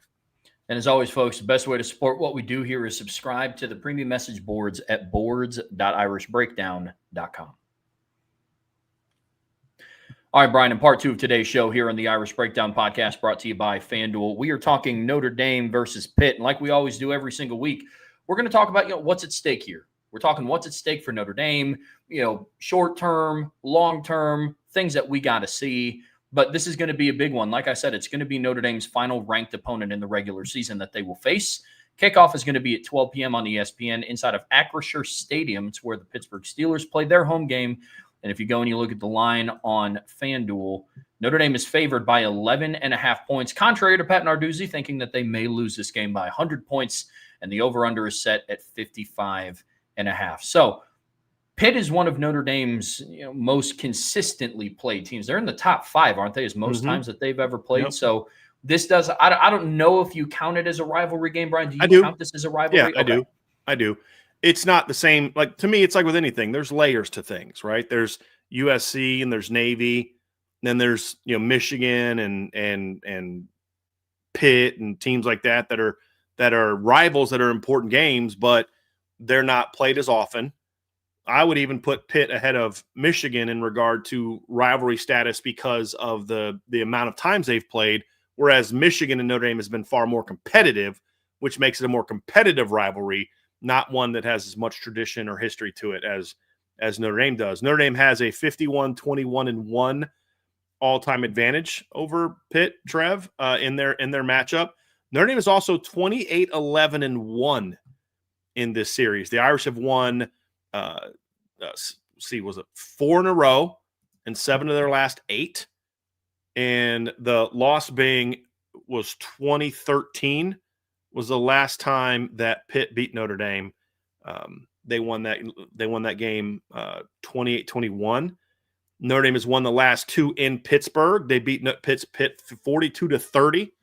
There's a little bit of a coming out party for Josh Adams, if you remember that game, and Will Fuller just went nuts in that game. Pat Narduzzi was like, yeah, we could totally. Actually, it was Pat Narduzzi.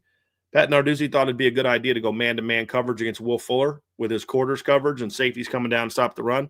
Didn't work out super great for Pitt at the time. And then it was 42-30, but it wasn't that close. Pitt scored the last, I think, 2 touchdowns of that game. Then, of course, they played in the COVID year, a game that Notre Dame won 45-3. That's the last time they've played in Pittsburgh. So, and that was when it was called Heinz Field. And so this is what's funny is Notre Dame is 28-11-1 in Pittsburgh. They're 23-10-0 in Notre Dame Stadium. So against the Panthers. So last meeting, of course, is 2023. Game Notre Dame won 58-7. But folks, this is a way better Pitt team than the one that Notre Dame beat 2 years ago, 58-7. Like, we talked our trash about Narduzzi and all that stuff. This is a good football team. And this is not the same team you beat 58-7 2 years ago. It's a very different football team in a lot of different ways. So it's a big matchup, and I'm very much looking forward to it. But yeah, for me, it's a rival. I mean, I remember them playing every year. Of course, when I was a kid, Pitt still had their on-campus stadium. And I remember a lot of the ESPN games with what was his name? Mike, not Mike Godfrey. What was that guy's name? Mike Patrick did some of those games. I remember watching Rocket go off against actually what's funny is I remember a game where Louis Riddick was trying to catch Rocket Ismail from behind in one of those matchups. If you obviously know Louis Riddick for ESPN, he played at defensive back at Pitt from 1987 to 1990. So I remember him I shouldn't say trying to catch Rocket. It was more Rocket pulling away from Louis Riddick, which he did to everybody. So, yeah, I have very fond memories of this game and some painful memories too. I remember some of the losses, losing to Tyler Palco. That one stung a little bit. I remember Julius Jones going out to Pitt and setting the rushing record, ran all over Pitt in a game. I think it was in 2000. So I have a lot of great memories. I have, obviously 05, Charlie Weiss's kind of welcome the Notre Dame game was that opener against Pitt, a game that a lot of people thought Notre Dame was going to lose. They had Larry Fitzgerald. Pitt was a preseason top 25 team. And Notre Dame absolutely annihilated them. It was 03 is when Julius Jones rushed for what is a Notre Dame record, 262 yards in that game against Pitt. So, it's definitely a rivalry to me, which adds even more to it because, sadly, it's been a long time since we've seen these two teams play when they're both ranked.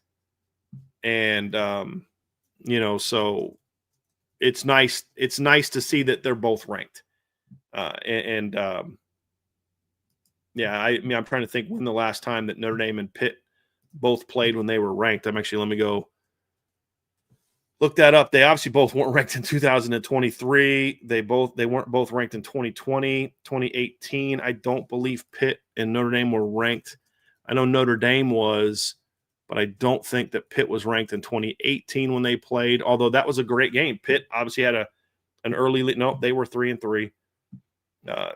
But yeah, it's been a while since they've played a game where they're both ranked. So it's just nice for this game to mean something, which is why game day's coming here. This is the other thing that's so dumb about Pitt. You got college game day coming to watch your team play, right? College game day is coming to Pittsburgh in November. Why? Because you're playing Notre Dame. That's great recognition. That's great brand awareness for your program. And instead of being happy about it, well, we don't really care about this game. It's not an ACC game. But look, I think the fact that it is a rivalry adds a little bit of the reason why we see game day, just my opinion. But it's really just about it's two ranked teams, and it's our shot to see Notre Dame, and they don't get out to Pittsburgh very often. How often is Pitt going to play a game that anyone cares enough about nationally to see them. But here's the deal. You got Big 12 teams are going to be rooting against Notre Dame in this game. ACC teams are going to be rooting against Notre Dame in this game. SEC teams are going to be rooting against Notre Dame in this game. Big 10 teams are going to be rooting against Notre Dame in this game. That's a big reason why they're pushing this game. Because you want to play up that Notre Dame, hate Notre Dame thing, because you want all the teams of all the at-large teams to be watching this game praying that Notre Dame gets beat. That's why the game is at noon. That's why game day's there, and that's why it's on ABC. Yeah, 100%. Notre Dame's one of the most watched teams in college football. Why? One, they have a gigantic fan base. Two, a lot of people tune in because they want them to lose. It's just facts of the matter. That's why Alabama's at the top of the viewing ratings a lot, especially when Nick Saban was still there, because everybody would tune in to see him lose. I being one of those people. I get it. Notre Dame is, they're one of those teams that's like that. Ohio State's one of those teams that like that, because you just always tune in to watch elite teams lose. But, Bryan, you brought up a lot of good points, about this Notre Dame and Pitt game. And, during the bye week, you and I sat down and we talked about what are the potential trap games. And yours was Navy, mine was Pitt. Mine was Pitt on the condition that they entered this matchup not where they're at now. I said that if they came in 7-2 and ranked, this would no longer be a trap game. And then now that's the reality that Notre Dame and Pitt are in. If Pitt entered this matchup at 5-4, still with enough talent to beat you, I could see Notre Dame looking ahead to Senior Day, to potentially the playoffs or whatever. Now that this is a ranked matchup, I don't see this being a trap game anymore. Marcus Freeman answered that question in his opening statement before anybody was even able to ask him about that. Hey, this is not a trap game.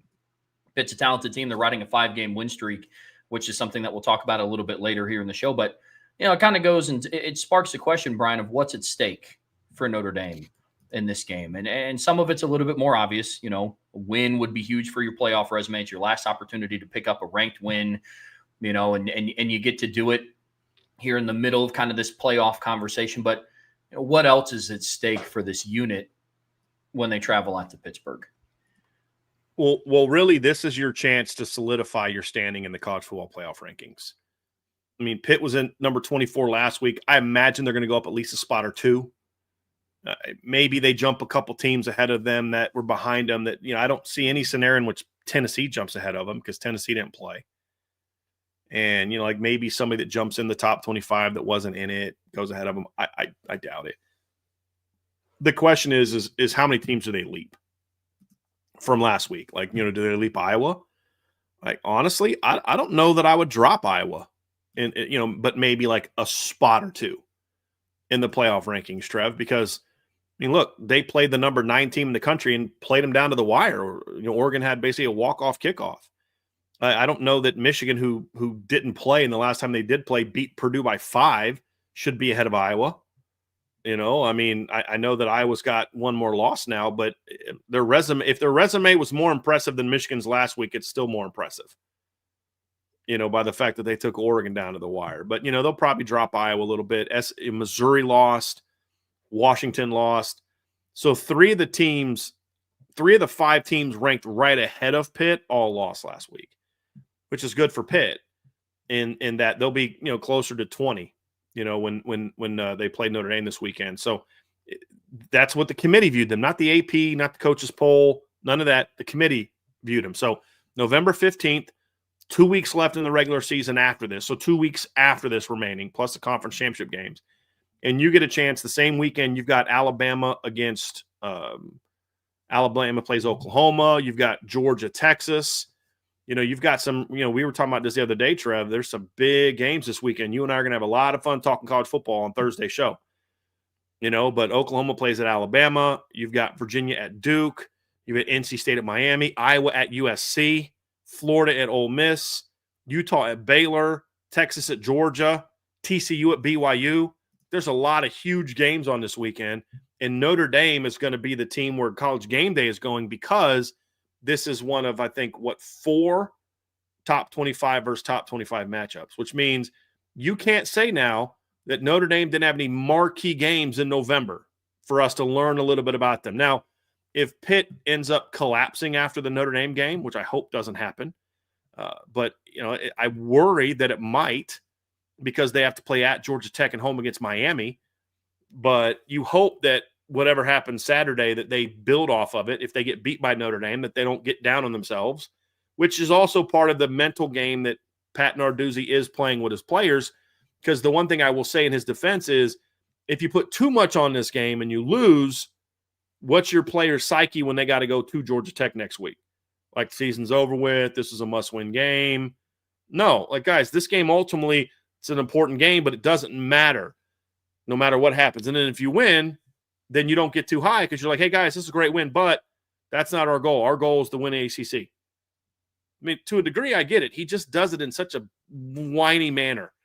But for Notre Dame, Trev, this is your chance to say, hey, top 25 matchup on the road. I mean, really, 3 of Notre Dame's last 4 games are against good football teams. Navy 7-2, USC's ranked in the top 20, Pitt's ranked in the top 25. So the down the stretch schedule is a little bit tougher maybe than we thought it was going to be before the season. And that just gives Notre Dame that great chance to have that marquee victory. Yeah, especially from a perception standpoint. I mean, I know they had a couple of ranked games last year in November. I believe Army and Navy in November last year for Notre Dame. Navy was October. Army was the only one that was ranked in November. And Army last year was undefeated, and they had a fantastic rushing offense and a stout defense. But playing a triple option team is not going to draw the same as, Pitt. And it's B5. Yeah, absolutely. So this, from a perception standpoint, is going to be huge. Yeah, because your November last year, so Navy was the last Saturday of October. Yep. And then you had Virginia, who was sub 500.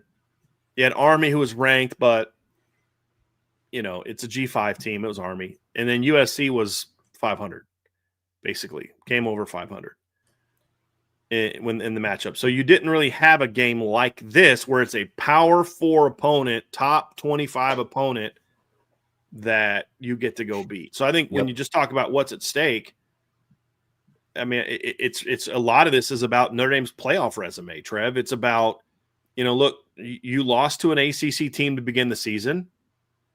You need to kind of get that late season win over an ACC contender to kind of say, okay, we've kind of shown ourselves, on top of just being able to have that top 25 win, because this isn't just about, in my opinion, Trev, this isn't just about making a statement, which it is. This isn't about just impressing the committee to solidify your ranking in the top 10 to get in the playoff, which it is.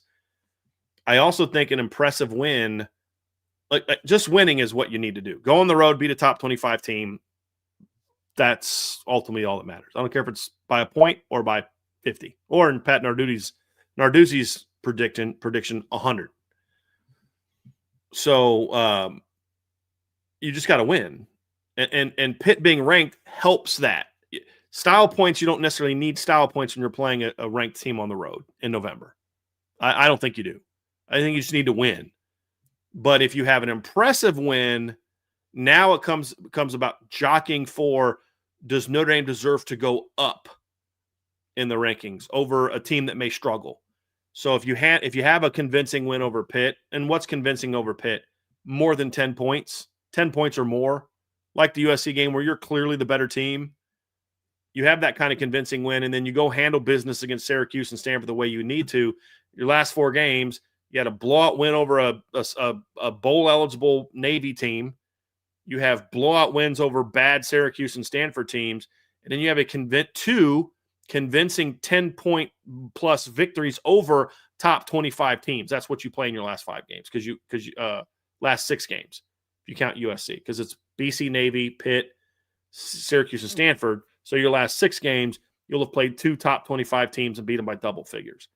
That is when you start to say, okay, is their resume good enough to maybe have them surpass somebody if somebody struggles, or if a team's not playing well, or if a team loses their conference championship game, like, hey, look, we're not going to not Texas Tech. They're not going to drop down in the playoffs, but maybe Notre Dame jumps ahead of them when they get that second loss. There's some things like that could happen.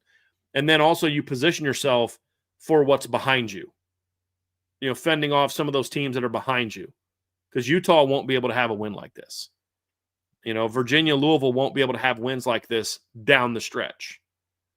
And then, because I think the Louisville win over Pitt, I don't know how well that's going to be viewed now, because they beat them without the quarterback.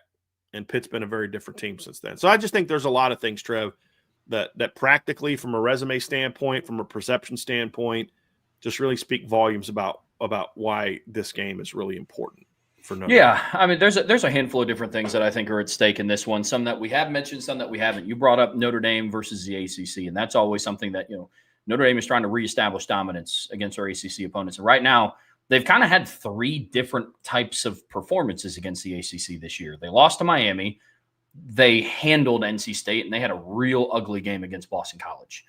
So what is the real Notre Dame team against the ACC? Are they going to come out and be, who they were against Boston College against Pitt? Hopefully they're not who they were against Miami against Pitt, or are they going to be like NC State against Pitt? I think that's really interesting for this conversation. And then you can start getting down into some of the more particulars. I know we're talking matchups tomorrow, but big picture, what's at stake for this one? I think the narratives are a little bit different on both sides of the ball. On offense, it's, can you start to stack consistent performances? It was real promising what Notre Dame's offense did against Navy. But because that was the one-off really in the last couple of games, I'm not willing to say, this is just who they are. What's up, playoffs? You have the opportunity to stack a really good performance against a quality Pitt team. And then on defense, it's twofold. One, Marcus Freeman even alluded to this in his press conference. Can you have that rebound? Can you avoid the triple option hangover of you spend so much time game planning for the triple option to now you're game planning against a team that throws it all over the yard? You held the last passing offense that you played, I guess not passing offense, but the last offense you played at 22 passing yards. Well, it's because they weren't really trying to do a whole lot of passing in Notre Dame Stadium last Saturday. What are you going to do when you go and you face Pitt, who currently has the, number 11th ranked passing offense in the country?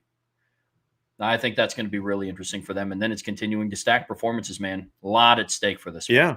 I mean, we're gonna dive more into the specifics of this Pitt team later, but I mean, since Mason Heichel's stepped in the starting lineup, Trev, they're averaging over 300 passing yards a game. They're averaging over 300 on the season. Anyway, but they're been very dynamic scoring. They're averaging 40 points a game since he stepped into the lineup, so this is a very different test than what your defense has faced in a while. You haven't faced a test like this really since USC. You held BC to 10 points. Whoop-de-doo. With all, not to take anything away from how well they played, but dude, you're at Notre Dame. That's what you're supposed to do when you're playing a 1-7 Boston College team. You held Navy to 10 points. That's a great job. Great job in that game. I was very happy with the way the defense played.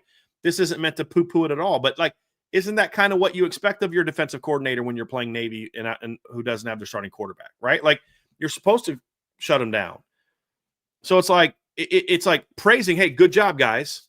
It's not to who cares? You're supposed to do that. No, it's hey, great job doing what you're supposed to do. But now this test is sort of okay, this is a different animal. And the last time you played a team like this, they threw the ball on you a lot. You had a lot of blown assignments. You had some coverage mistakes. You had some issues at times. You neutralized your own pass rush by not playing as aggressive as you needed to at times. It's very interesting how close USC and Pitt are in a lot of ways, Trev. How they remind me of a lot of each other, with one exception. USC is much better running the football than Pitt is. But when it comes to you're building around the pass offense, you are a team that wants to throw the football. USC is averaging 303.0 yards per game passing. Pitt's averaging 302.6. USC's completing 67.4% of their passes, and Pitt's at 62.5. But their new starters at 64. There's a lot of. Actually, let me pull this number up here real quick, and let me go against FBS opponents. So Pitt, when you look at FBS opponents, just games against FBS opponents, USC's down at 264.8 passing yards per game, Trev. They drop all the way down to 23rd. Pitt stays high. They're at 11. And if you take out teams that have only played one or two opponents, they are 7th against Power 4 opponents, because USC obviously padded some stats. They had 364 yards against Missouri State. They had 446 against Georgia Southern. Well, Pitt's stretch of really strong passing performances over the last 5 games have all come against Power 4 opponents. They've all come against league opponents. They passed for a lot of yards against Duquesne and Central Michigan, 302 and 340. They went for 303 against West Virginia, 259 against Louisville, 331 against BC, 321 against Florida State, 423 against NC State and 304 against Stanford. So, are you going to be able to step up defensively and perform the way that you need to perform on the road? Your last game against a team like that was at home. This is going to be a little bit more hostile crowd. It won't be – this isn't like a tough place to play from a crowd standpoint. It's a tough place to play because Pitt's a tough football team. And then also the other thing too is this is going to be the one big test that your offensive line is going to face. Yeah. Down the stretch. Like Navy, USC, BC, with all due respect, Stanford, Syracuse, those aren't tests. You're not going to learn a lot about your O-line in those games other than they can just kind of do their job against inferior opponents. This is the game where you find out if this offensive line is good enough to, go win you some games in the postseason, because this is a much better front seven than what you're going to face. And we'll dive more into the specifics, but this is more, what do we learn about Notre Dame? Yep. And like you said, the offense did not play well the last time they went on the road. Like, the road performances this year have been a little up and down for Notre Dame, Trev. I mean, this will be their fourth road game of the season. Like their first road game they lost. Their next road game they were absolutely dominant, had their most impressive performance of the season, and then their most recent performance against a road team they won. They won ugly. So can this team travel as well as past Notre Dame teams have? That's something I think we have to learn. Yeah, about this team too. Like, I felt last year's team played a lot better away from home than even at times than they did at home. Think about how they played at A&M. They outplayed A&M. They dominated Purdue. They whooped Georgia Tech pretty good. They destroyed Navy. They destroyed Army. They won on the road and beat USC. They were pretty good. And then, of course, we know the run they made in the playoffs. Beat Georgia away from home. Beat Penn State away from home. This team so far hasn't played as well away from home, which is another thing that we're going to learn about how good this football team is. If they're capable of making a run to the championship game again, well, this is your last big stumbling block. No, Pitt's no longer a trap game. Pitt is now a big, giant stumbling block right in your way, and you've got to plow through it, and do so impressively. So that, when you talk about what's at stake, that right there, that's what's at stake. We're going to learn a lot about this football team. And I also think this is going to be the most marquee game for Eric Schmidt, the place kicker. NFL Stadium, a very shaky turf. I mean, there's been a lot of complaints this year about the turf. So how's he going to perform? It's going to be a road environment, not going to be the warmest place to play. You'll learn a little bit something about your young kicker as well. So there's just a lot of things, Trev, where you look at this football team and say, how are you going to perform? And one of those things, I expect Notre Dame to run for over 100 yards. I'm like, I hope so. This is the number one rushing defense in college football right now. So that's going to be a big test. They are number 3 in total yards allowed, but they're number 1 in yards allowed per carry at 2.39. Yeah, big picture, this is coming down to the focus level of what this team is. Mm-hmm. That's what's at stake. Big picture, offense, defense, special teams, coaching staff, because we've seen a pattern from this Notre Dame team after they have a good-looking win. And that's been the pattern. They have a really good-looking win over Arkansas, best of the season, 56-13. They follow that up with a sloppy performance, 28-7 over Boise State. They get things corrected against NC State. They hold a high-powered offense to 7. They score 36 points. There we go, 34 offensive points. Okay, they're seeming to get back on track. Then against USC, sure, weather, it's a little bit but still a big win. You beat a rival at home, potentially the last regular season rivalry game for the foreseeable future between these two. And then you go on the road and you have a sloppy performance against Boston College. Doesn't look like how it should. You rebound and you play well in all 3 phases of the game against Navy, outside of one shanked punt and like one drive from the offense where they let Woodson run wild. You look like a dominant football team. What is it going to be this week against Pitt? Because it's been impressive performance, impressive performance, They got to start stacking consistent performances, because that's going to be the key. Well, that's why we were so confident in this team going to the playoffs last year, is it was consistent performance against consistent performance. Like, we had an idea of what this team was going to look like every Saturday. They got to the postseason. It was like, okay, here it is. Right. It's still kind of been. The USC game was the anomaly. Yeah. Because they had been just so dominant from the Louisville game on. Just they didn't play a competitive football game until the USC game. Yep. And still won by 2 touchdowns. Mm-hmm. And so that's what gave us a level of confidence going into playoffs. Like, okay, marginally, we know what to expect from this team. Marginally, we do know what to expect from this football team, but the margin is this. It has to start getting a little bit narrower by the time postseason comes around. You got to start stacking good performances. That's the next step in the evolution of this program. The defense has done that. Yep. The USC game showed us that. The Navy game showed us that to a degree. I mean, look, Trevor, you had a good piece out at Irish Breakdown yesterday that talked about this. It's not just that they're having good numbers. They're doing it against good offenses. Mm-hmm. They're doing it against teams that have talent. I mean, well, I've seen Notre Dame fans, well, CJ Bailey's not that good. And well, did the only game you watch him play was against Notre Dame? Because if that's true, then you probably don't think he's very good. But, I just watched that kid go shred Georgia Tech a couple weeks ago. I watched that kid, shred Duke. I watched that kid shred East Carolina. I watched that kid make a ton of plays against, Wake Forest. So, like, they've done this against pretty good teams. It's not like they've just, like last year in November, as you were mentioning earlier, I mean, they beat up a lot of teams that weren't very good. This is defensively, that's not the case. So, in their current stretch of games, one of the teams they played was so their 7-game win streak. Notre Dame really defensively from Arkansas on has been really dominant from a statistical standpoint. Yeah. I think their actual dominant play started more against Boise State, but the Arkansas game has to be taken into consideration. But during this 7-game stretch, they have played, if you look at the Fermo efficiency index for offense, they played number 3 USC. They played number 12 Arkansas. They played number 23 NC State. Number 31 Navy.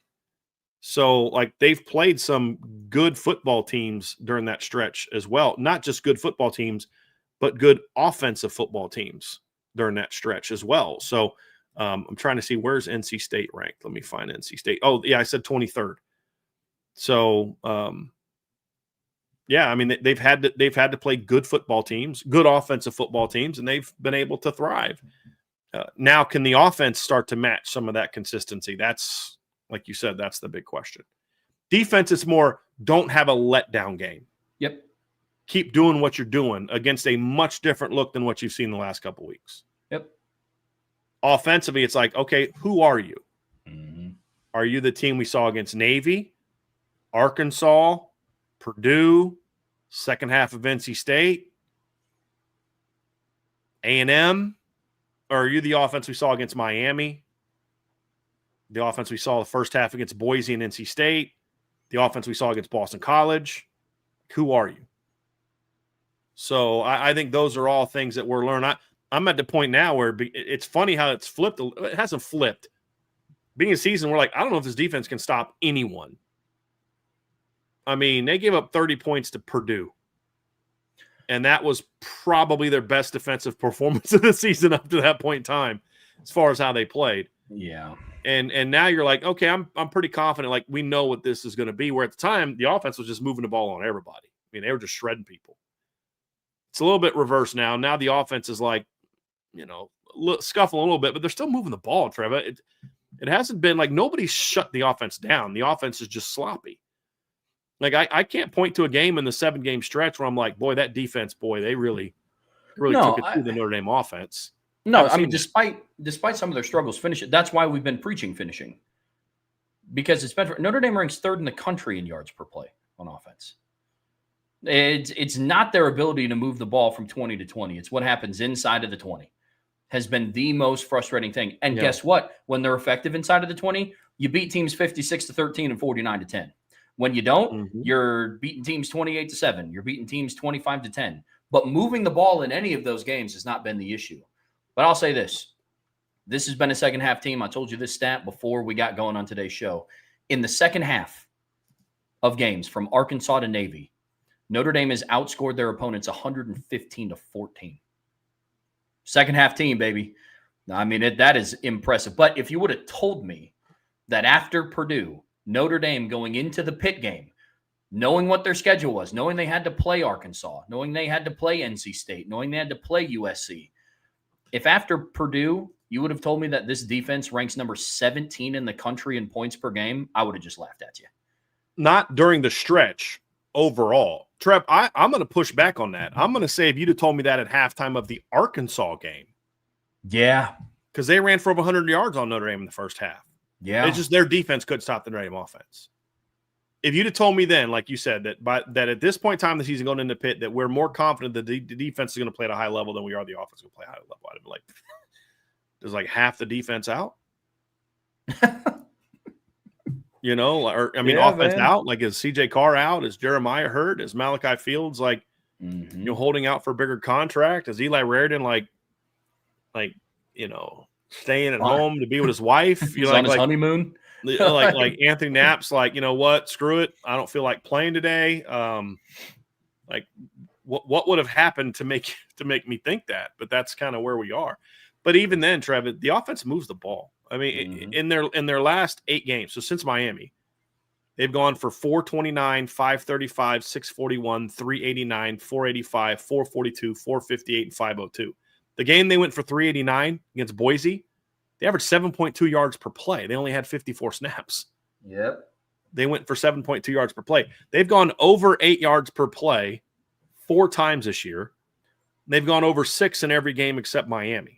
Well, and in the Boise State game, Maddox Madsen threw 4 picks. They were getting short fields. They weren't going 75 every time. Exactly. Man. So, yeah, it's moving the ball. It's like, look, here's a crazy stat for you, Trav. I told you this earlier. Notre Dame right now, if you look at just games against FBS opponents, so take out all the FCS games, Notre Dame is 7th in college football in scoring at 38.7 points per game. 7th. They're 115th in red zone offense. If they just had a top 40 red zone, they're probably the number 1 scoring team in the country. Yeah. But that counts. And, you're going to have to figure out a way to get that. So the point being after all this is there's a lot we have to learn about this team still. Not are they good, they're good. We all know they're good. It's more so how good. Yep. And that's the test. And I think Pitt is your final test to find out the answer to that.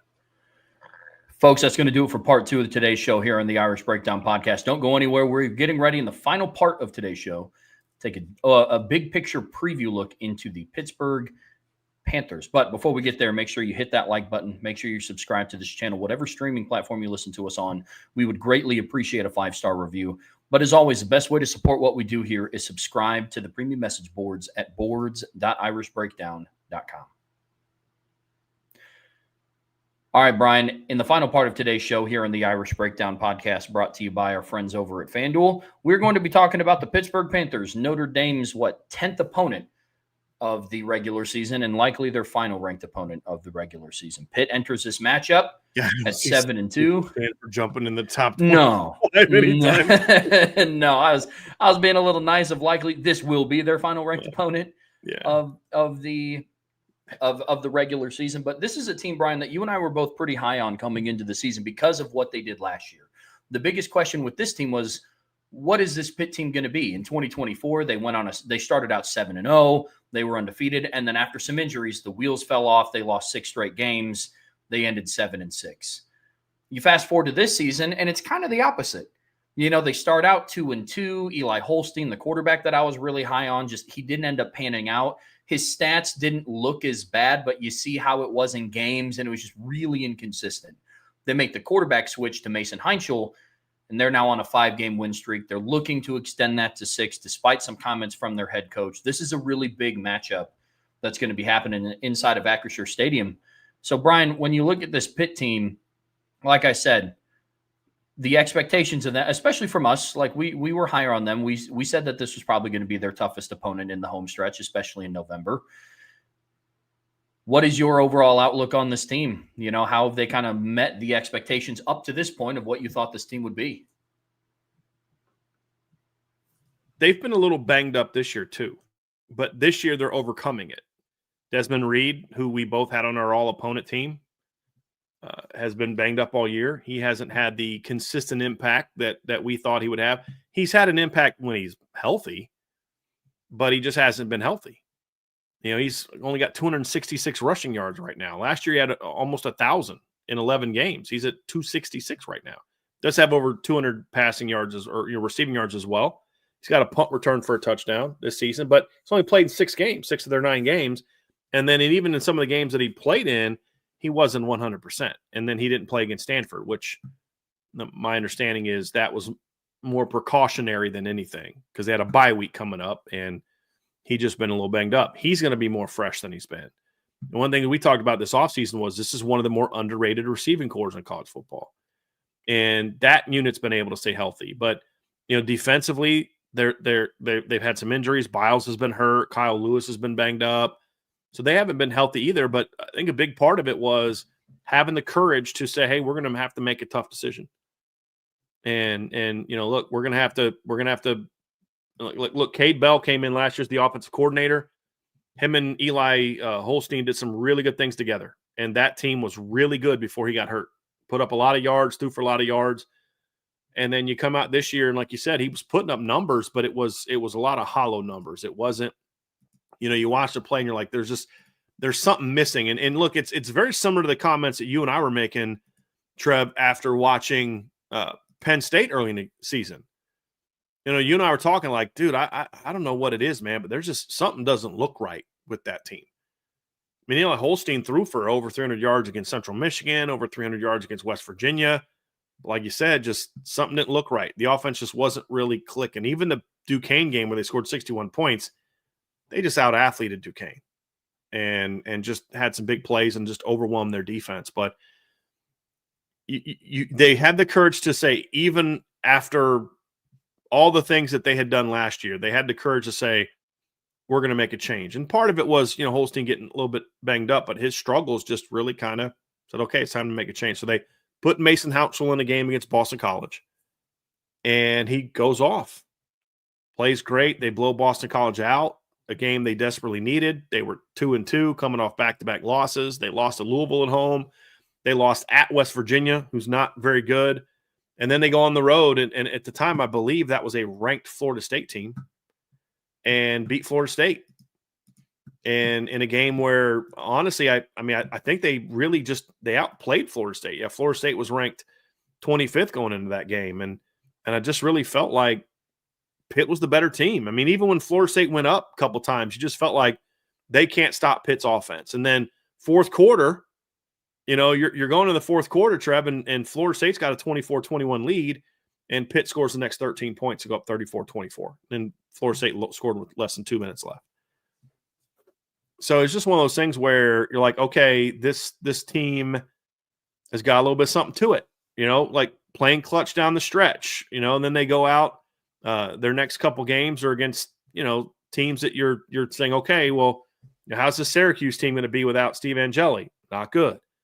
Well, they got to play NC State. It's a good football team. NC State's and we see now, you can say, oh, they're 5-4. Yeah, they're 5-4, but they have 2 top 20 wins. And they've lost to some good teams at times. Losing at Duke. That Clemson just lost to Duke at home. So you look at that team. They lost to Notre Dame. They lost to Duke. They lost to Virginia Tech by 2. That was a terrible loss. And then they lost to Pitt. So 2 of their 3 wins or losses this year, or 2 of their 4 losses were to ranked opponents. And they've got 2 wins over top 25 teams. So there's just a lot to look at and say, you can learn a lot about them. And they whooped NC State. I mean, and NC State needed a couple big plays just to even be in the game. They had that trick play where Justin Jolly, catches that ball down the field from, did Hollywood throw it or did Jaden Scott throw it? Oh, or was it a receiver? I'm going to go look at the box score. But it was a trick play basically. And Justin Jolly was so wide open that he pulled a hammy. Right. And then, and still scored. Like the last 20 yards, he's like limping into the end zone. But he was so wide open in that one. It was Teddy Hoffman, so it was a receiver. So Hollywood Smothers had a 65-yard gain in that game. And so but just Pitt was just in control. It's like 31 to 21 at halftime. And NC State had to kind of pull some rabbits out of the hat, to even get to that point in time. And then Pitt answers that touchdown right back. And then the third quarter, Pitt comes out in the second half and just scores, what was it? 13, 7, 10, 16 straight points in the third and fourth quarter. Third quarter, they have 15. They outscored NC State 15-0. So then you get to the fourth quarter and game's over. NC State scores 2 of the last 3 touchdowns, but it's like the game's literally over. Their last touchdown came with a minute left. So it's really been impressive to watch them. And then, of course, they come back against Stanford. And in the mark of a good team, much like Notre Dame did against Boston College, is they didn't play their best football, but they still went on the road and beat a team had yet to lose at home at that point in time in the season, beat that team by 15, similar to what Notre Dame did to Boston College. So when you just look at the course of their season, Trevor, say, yeah, they're 7-2, but I would contend that they are a very different football team now than they were before Mason Heinzel got put in starting lineup. But I think one of the reasons is he's just got a little bit more guts to him, a little bit more of a natural football player. Eli had the big arm. Mason's more of a natural player. And Mason's not – he's a little bit more mobile. I mean, just go look at the Syracuse game. First touchdown of the game, Syracuse loose contained, and he just sprints right up the field, bounces it outside, runs in for a long touchdown. I just think it gave them a spark, and then they started getting healthier. And that's why this football team is sitting here at 7-2, ranked in the top 25, and thinking they have a shot to beat Notre Dame, despite what their coach says. Their players are not going into this game thinking this game doesn't matter. They're not thinking that. And I hope the Notre Dame players don't fall into that trap of, well, Pitt doesn't even care. That's their head coach being a clown in public. Believe me, they won't have that mentality in practice this week. I can promise you that. So, no. I mean, it's been fun to watch this team grow and develop through the season, Trev. Oh, it absolutely has. And their 2 losses were both by a touchdown. So it's not like they go on this 5-game win streak after getting decimated by West Virginia or Louisville. Now, I will say 2 teams that you probably shouldn't have lost to. But that being said, like the Pitt's still putting together a really impressive season. The one thing that I want to highlight from them is sometimes final scores don't necessarily show this all that much. But the second and third quarter, specifically how they finish the first half and start the second half, have been huge for this team, especially in the last 3 games. You go and you look at what Pitt did against Stanford. And when they played Stanford, Stanford was winning 10-7 at the end of the first quarter. And then Pitt outscored them 28-3 in the second and third quarter. You go and you look at what they did against NC State. It was a close game. It was 10-7 with a 3-point Pitt lead going into the second quarter. And then Pitt ended up outscoring NC State in the second and third quarter. What is that? 36-14. And then the same could be said with Syracuse. It was a tie ball game coming out of the first quarter. And then Pitt outscored Syracuse 13-0 in the second and third quarter. So this is a team that really, once they kind of find their footing, and I think it's kind of a microcosm of what their season has been. Once they find their footing, they start humming. And that's been really impressive to watch them, especially rallying around a young quarterback in Mason Heinzel. That's been really, really impressive. But, overall, they're starting to beat opponents like they should have. A lot of their all of their wins have been by double digits, and except for the Florida State game, and then both of their losses have been by a touchdown. It's a competitive I would say team. Right now, Trev, they should be 8-1. Yes. And when I say should be, they should have beat Louisville at home. They should have beat West Virginia on the road. But I think going down to Florida State and beating Florida State was kind of getting one of those back, because that's before Florida State had kind of quit. Yep, agreed. This should be an 8-1 football team right now and ranked in the top 20. And here's the crazy thing. The kid that they put in the game, here's where I give the coaches a lot of credit. He's a true freshman. They put him in the game, and they didn't say, okay, let's protect the rookie. They put it in the game and said, bombs away. I mean, it's just like, dude, his first game as a, where he was kind of the driver of the offense. I mean, he threw for over 300 yards, Trev. I mean, and it wasn't that he hit a couple bombs. I mean, he hasn't hit a lot of big plays this year. It's just, they're just throwing it all over the field. He threw 41 passes. He went 30 of 41 against Boston College. Next game is Florida State on the road. First, road game of his career. He goes 21 of 29 for 321 yards and 2 touchdowns. Didn't play great against Syracuse, but he threw for 423 yards against NC State. Remember how good C.J. Carr was against NC State? Well, Mason Houshell was pretty good against NC State as well. You know what I mean? So it just he's been fun to watch. He really has. In this offense, he's got some gunslinger to him. It's almost like he's too young to have any clue what's going on right now. As far as like not any clue what's going on, like with how to read a defense. And so I'm not talking about from a football standpoint. I mean, he's too young and too green to realize, bro, you're in the ACC title hunt. You're in the playoff hunt. You're not supposed to be balling out like this. You're a true freshman that's barely 200 pounds. You know what I mean? Like, you're not a 5-star. You're not a top 100 player. You're doing none of those things. You're not supposed to be doing this right now. But he is. And it's been fun. I mean, take away the Notre Dame aspect of it and just look at it as a football analyst. It's been fun watching Pitt with that kid at quarterback. 100%. Absolutely. I couldn't agree with that more. Heinzel's really, really impressed me since he took over at the Boston College game because he's literally just going out and balling. That's it. Like, you get a lot of pressure as a starting 5 Power 4 quarterback or as a starting quarterback in a Power 4 league. And I think you feel that all the way from, Alabama, Ohio State, Notre Dame down to, Wake Forest or North Carolina or Kentucky or like the pressure's on you. But Heinzel's handled it really, really well. He's going about it like his demeanor is almost like, yeah, I'm the backup. The expectations aren't there, but the expectations are there. And that's a really delicate balance. I'm really impressed with what he's done this year, man. Really. Well, the other thing too, Trev, is a lot of times in a situation like this, a kid will come off the bench and he goes crazy. And then the bye week comes. And he comes out of the bye week not playing the same way. Because it hits him. I don't see – this kid just looks too like, I don't care. I mean, nobody thought I could do this anyway, so I'm just going to keep going out balling. Like, I don't think the bye week is going to kind of be like, oh, my gosh, what just happened? Because, like, when you're just going, like, dude, Sunday morning you wake up, you go to treatment, it's time to start watching film. You know what I mean? And like, I just think you're gonna get his best shot in this game. And he's got here's the thing too. It's not just him. He's got a really good receiving core to throw to. And Trev, we were doing our receiving core rankings beginning of the year, and you were adamant to say, hey, we need to talk about this team as a receiving core to keep an eye on.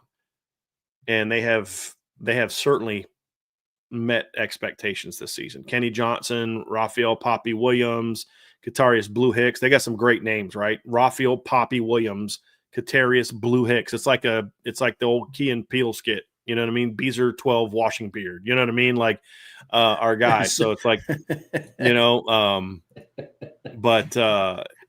mean, and if Desmond Reed is healthy-ish for this game, this makes this a very dangerous offensive football team. Yeah, absolutely. This pass game wise, absolutely. And that includes the running back in the pass game as well. I mean, people forget Desmond Reed went for 8 for 150 yards and 2 touchdowns as a receiver against Florida State. That's a better stat line than any Notre Dame receiver has had in the last 2 or 3 years. 8 for 1 and Jaden Greathouse in the postseason. But still not as many yards. I mean, it's more yards. I will say this: Malachi goes over that if CJ throws that go route on time last week. Yeah.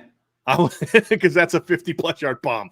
I only say that kind of jokingly, but the point stands is that is more yards than a Notre Dame receiver's had in a while. Yeah, but this is a very balanced Pitt offense. I mean, you go and you look. I mean, Kenny Johnson and Raphael Williams are separated by 1 reception, 48 receiving yards. Raphael Williams has 6 touchdowns to Kenny Johnson's 4. One of them's averaging 15.5 yards per catch. The other one's averaging 14.6. And they're both really, really impressive. I'll have an article coming out tomorrow about kind of the matchups that matter for Notre Dame's offense. You better believe I'm talking about all 3 of Desmond Reed, Kenny Johnson, and Raphael Williams. The thing that I like about this Pitt offense is they have the ability to challenge Notre Dame where they've been a little vulnerable this season. I'm not really that worried, and we'll get into the numbers here in a second about Notre Dame's rush defense versus Pitt's rush offense. Because of their offensive line, Pitt's rushing offense kind of handicaps itself to a degree. But, man, these receivers they have the ability to hurt Notre Dame where they've been vulnerable. Yeah. They'll take shots at Kenny Johnson over top. And I believe Christian Gray's no longer on the injury report, so he's going to start on Saturday. You hope so. Hopefully. Yeah, and I think that's why they purposely held him out this past week. Well, absolutely. But this has been an area where Christian Gray has struggled. Deep shots on him. Raphael Williams is their slot receiver. 25 of his 36 receptions have gone for first downs. He is also a threat in the red zone for him. Here's the interesting dynamic with this. Devontae Smith is back. He's healthy. He's playing. His numbers look good. He's only given up 5 receptions on 150 defensive snaps. With that being said, we haven't had to see him cover a lot. Some of his defensive snaps came against Navy. When he was fully healthy at the start of the season, they rotated him for whatever reason. This will be a huge test. I don't know that he was fully healthy. Doing some research, I don't think at the time he was even fully healthy. That's why they were rotating him much. Because he had some stuff in camp and he wasn't full go, which is why ultimately they ended up shutting him down for a while. But honestly, that even furthers the point. It's like even the game that I thought that he was healthy and they rotated him, he wasn't. So now that he is healthy, you're going up against their 1B target in this offense. And then this defense has also struggled covering running backs out of the backfield. You don't account for Desmond Reed. Florida State didn't, and I just told you what his stat line was. But this is a really, really impressive receiving core. I mean, you look at what some of the lines are currently on FanDuel, and Kenny Johnson is projected to end the day with more receiving yards. Actually, Kenny Johnson and Raphael Williams are projected to end the day with more receiving yards than Will Pauling, Eli Raridan, and Malachi Fields. That's how high they think of this receiving core. And I've been on them for quite some time. This is a really, really talented receiving core. I think it also speaks to this is not as good of a Notre Dame pass defense as it was a year ago. Yeah, also that. And they're going to have to figure that out. They have such weird stats, Trevor.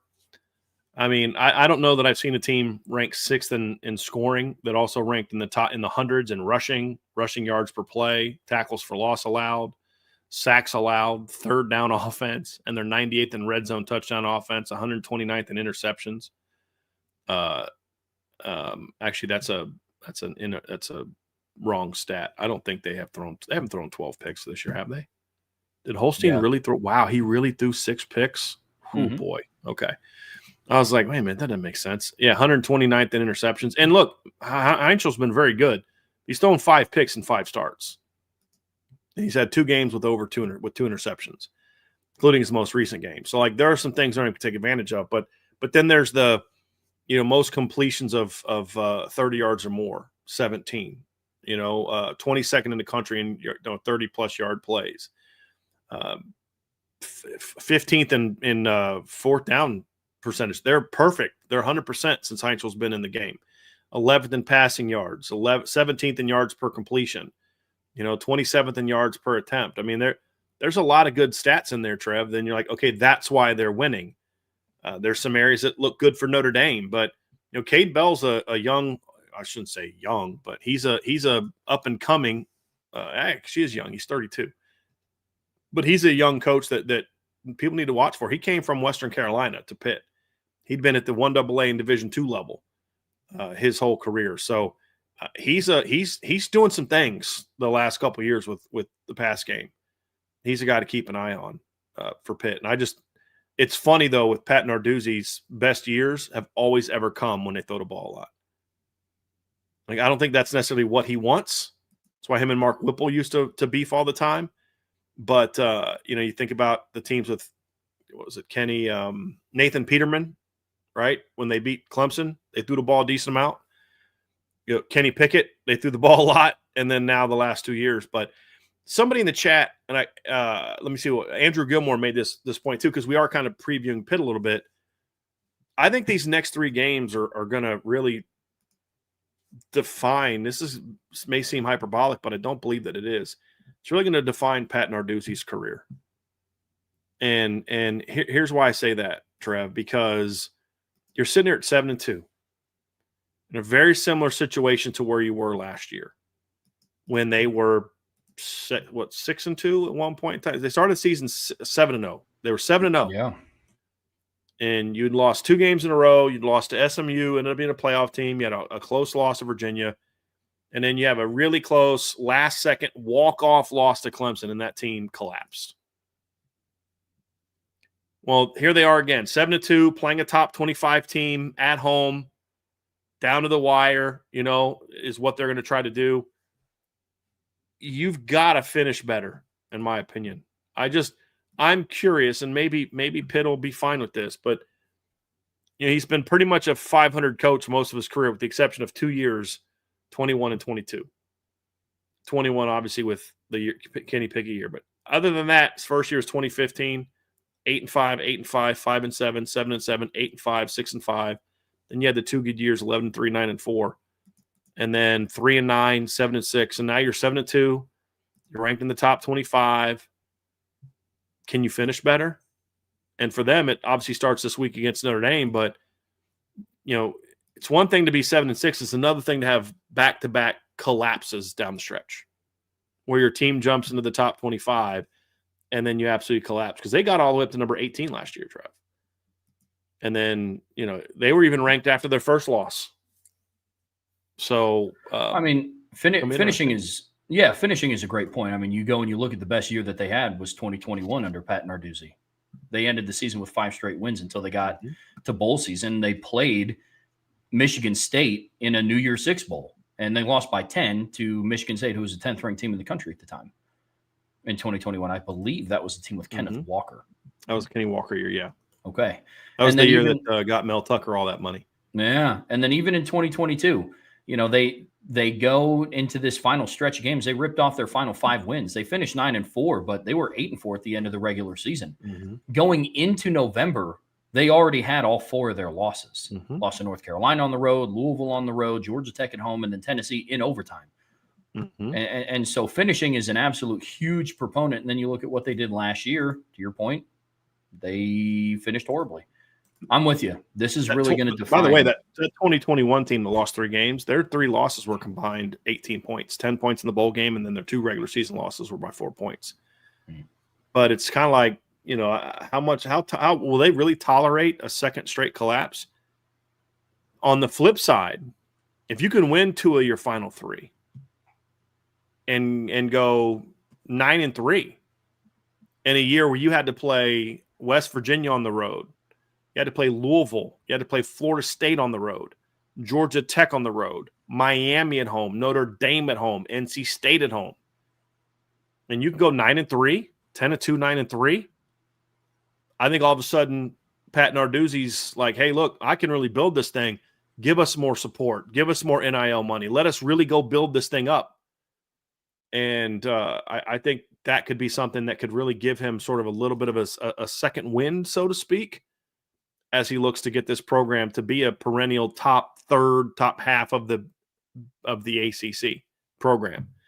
And it matters even more now because the ACC is adopting that new deal where the teams at the top and the teams that bring in the most TV revenue are going to start getting paid more.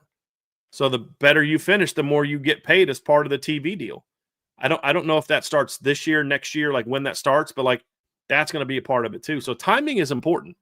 Notre Dame making a playoff run the year that they're sort of looking to renegotiate their contract with NBC was not terrible for them. Notre Dame being a team that even when that contract runs up, Notre Dame being a hot team when their apparel deal is getting close to, those things matter.